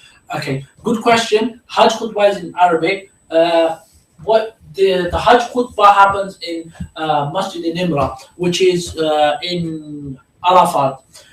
We recommend you don't go. Well, if you would like to, you can go and listen to the khutbah in of the Hajj Khutbah in the mosque. And then in the mosque, there's facilities available where you can download an app which is provided by the government, and then they have different channels where you can flick to, and channel 1 is for English, channel 2 is for Urdu, and then you can listen to this Hajj Khutbah in English as well, because it's translated as well. Also in Arafat, we will just be in Arafat in our tents. This is the best place to be spending your time. Please try to seclude yourself in Arafat. This is one of the tips that you need I think, because on the day of Arafat, you need to seclude yourself. Rather than going to the Jabal al-Rahma and climbing that mountain, it's a waste of time. People, if they want to go, there's a small subgroup that gets created, and they do walk to Jabal al-Rahma. But the whole point of you being in Arafat is to ask for forgiveness, ask for your sins to be forgiven, and secluding yourself is the best way. There's plenty of place in our tent, within our tent area, for you to go seclude yourself and ask Allah subhanahu wa ta'ala for forgiveness. Because when you will seclude yourself, you will cut yourself from every other person who's around you, your family members, from us, from the group, and then you will just pray yourself, and you want to have a direct connection with Allah subhanahu wa ta'ala. And trust me, when you will seclude yourself and you will ask Allah for forgiveness, I think you will know you have been forgiven with how you would feel after the sun has set. You can mark my words on this, that once you have asked for forgiveness from the bottom of your heart after Asr, which is the main time, and once the sun has set, the way you would feel from inside, you would know that you've been forgiven, inshallah. And I pray that everyone who's going for this purpose of Hajj, our Hajj is accepted. We come back as a Hajj Mabrur, inshallah. I don't think there are any more questions coming up, and I think it's time coming quite a lot, coming to 11 o'clock, and I'm sure people have working commitments. They have to go to work tomorrow as well. Jazakallah khair. I will wind up now. Jazakallah khair for your time. Jazakallah khair for trusting us to provide you this Hajj package. And trust me when I say this, we feel honored and privileged. This is one of the best jobs that we have, that we are serving the guests of Allah subhanahu wa ta'ala. So we hope, and we have every intention of making your journey as smooth as possible. I'm sure you can see there were some questions before that we were unorganized. It's just that we have some hiccups. But alhamdulillah, you can see with those parcels that we think from every angle and from every aspect that you would need. That I'm sure you've never been on a holiday that you know your room numbers. And this is something that we master, that when we, before you even flown out, you know your room numbers for Makkah. And inshallah, before you will go to Medina, you will know your Medina room numbers as well. The reason we haven't provided you with your room numbers in Medina, because people get confused. So we are aware of your room numbers in Medina, but we like to give you things step by step, so you don't get confused, because there's a lot to soak in. There's a lot to soak in from us, information-wise. There's a lot of things to soak in from the Saudi authorities, like patience, and then just the places, the holy places, the peace, the atmosphere in Makkah. There's a lot for you to soak in. So as a human being, we don't have the energy or the capacity to soak in so much information and so much emotion in one time or in one go. This is why this seminar was literally to get together, put the hotel, the flights together, the rundown all over the things, just an overview of our Hajj. But please don't worry. I know you've got many questions to answer in regards to the Hajj journey. Don't worry, we will be there with you. You will see us 24 hours from your breakfasts, lunch, and dinners, and then we will be there, so you can ask us those questions there. And then in the seminar, when we get together, inshallah, Aziz, inshallah, we will meet in Makkah together, and I will be open there for questions as well. Jazakallah khair for your time. If I have said anything wrong, which obviously flight-wise, and thank you for correcting me, if I have mentioned anything wrong regarding how to do Umrah process, please forgive me or please mention it to me. So if anybody is confused, still, the WhatsApp group is there, and then you can ask us those questions again to us. Jazakallah khair for your time. Please look after yourself and make sure you start doing those walks. Remember those 3 things I said. You need to be patient, you need to be humble, and you need to forget time. I would recommend you don't wear a watch and not look at your phone that we've been waiting here for an hour, because especially the first day is very difficult. This is what I personally, from my experience, there's only 2 days which I find difficult for Hajj. It's the first day that we're going on the 23rd because of the whole journey, the Umrah, the process that drains you out in Makkah at the terminal, at the Hajj Terminal, and the day of Jamarat, because there's a lot of walking. Apart from that, alhamdulillah, it's not as difficult. It's an easy process. Because we get to Mina, we rest there for a few days, then we get to Arafat, we rest there for a few hours, then we get to Muzdalifah, we rest there for a full night. So all those journeys are, alhamdulillah, easy. And it's upon you how you make it easy. The way to make this journey easy, as some brother asked, or sister probably asked, what to take for Mina. The less luggage you take, the less junk you take with you, the easier this journey becomes. I personally think, if you could just take one shopping bag with you and have your clothes in there if you need to, because remember, you're gonna come back to Makkah on the day of Eid, and then you're gonna come wear your normal clothes, and on that particular day you can bring 2-3 clothes with you when we're gonna stay in Mina. Inshallah, I will talk about this as well, because it's a long topic to talk about and discuss about. But inshallah, Aziz, if life stays with us, I will be briefing you in Makkah as well. Jazakallah khair, and inshallah, Aziz, see you all guys on the 23rd of September at 11 a.m. At Terminal 3. Ma salam.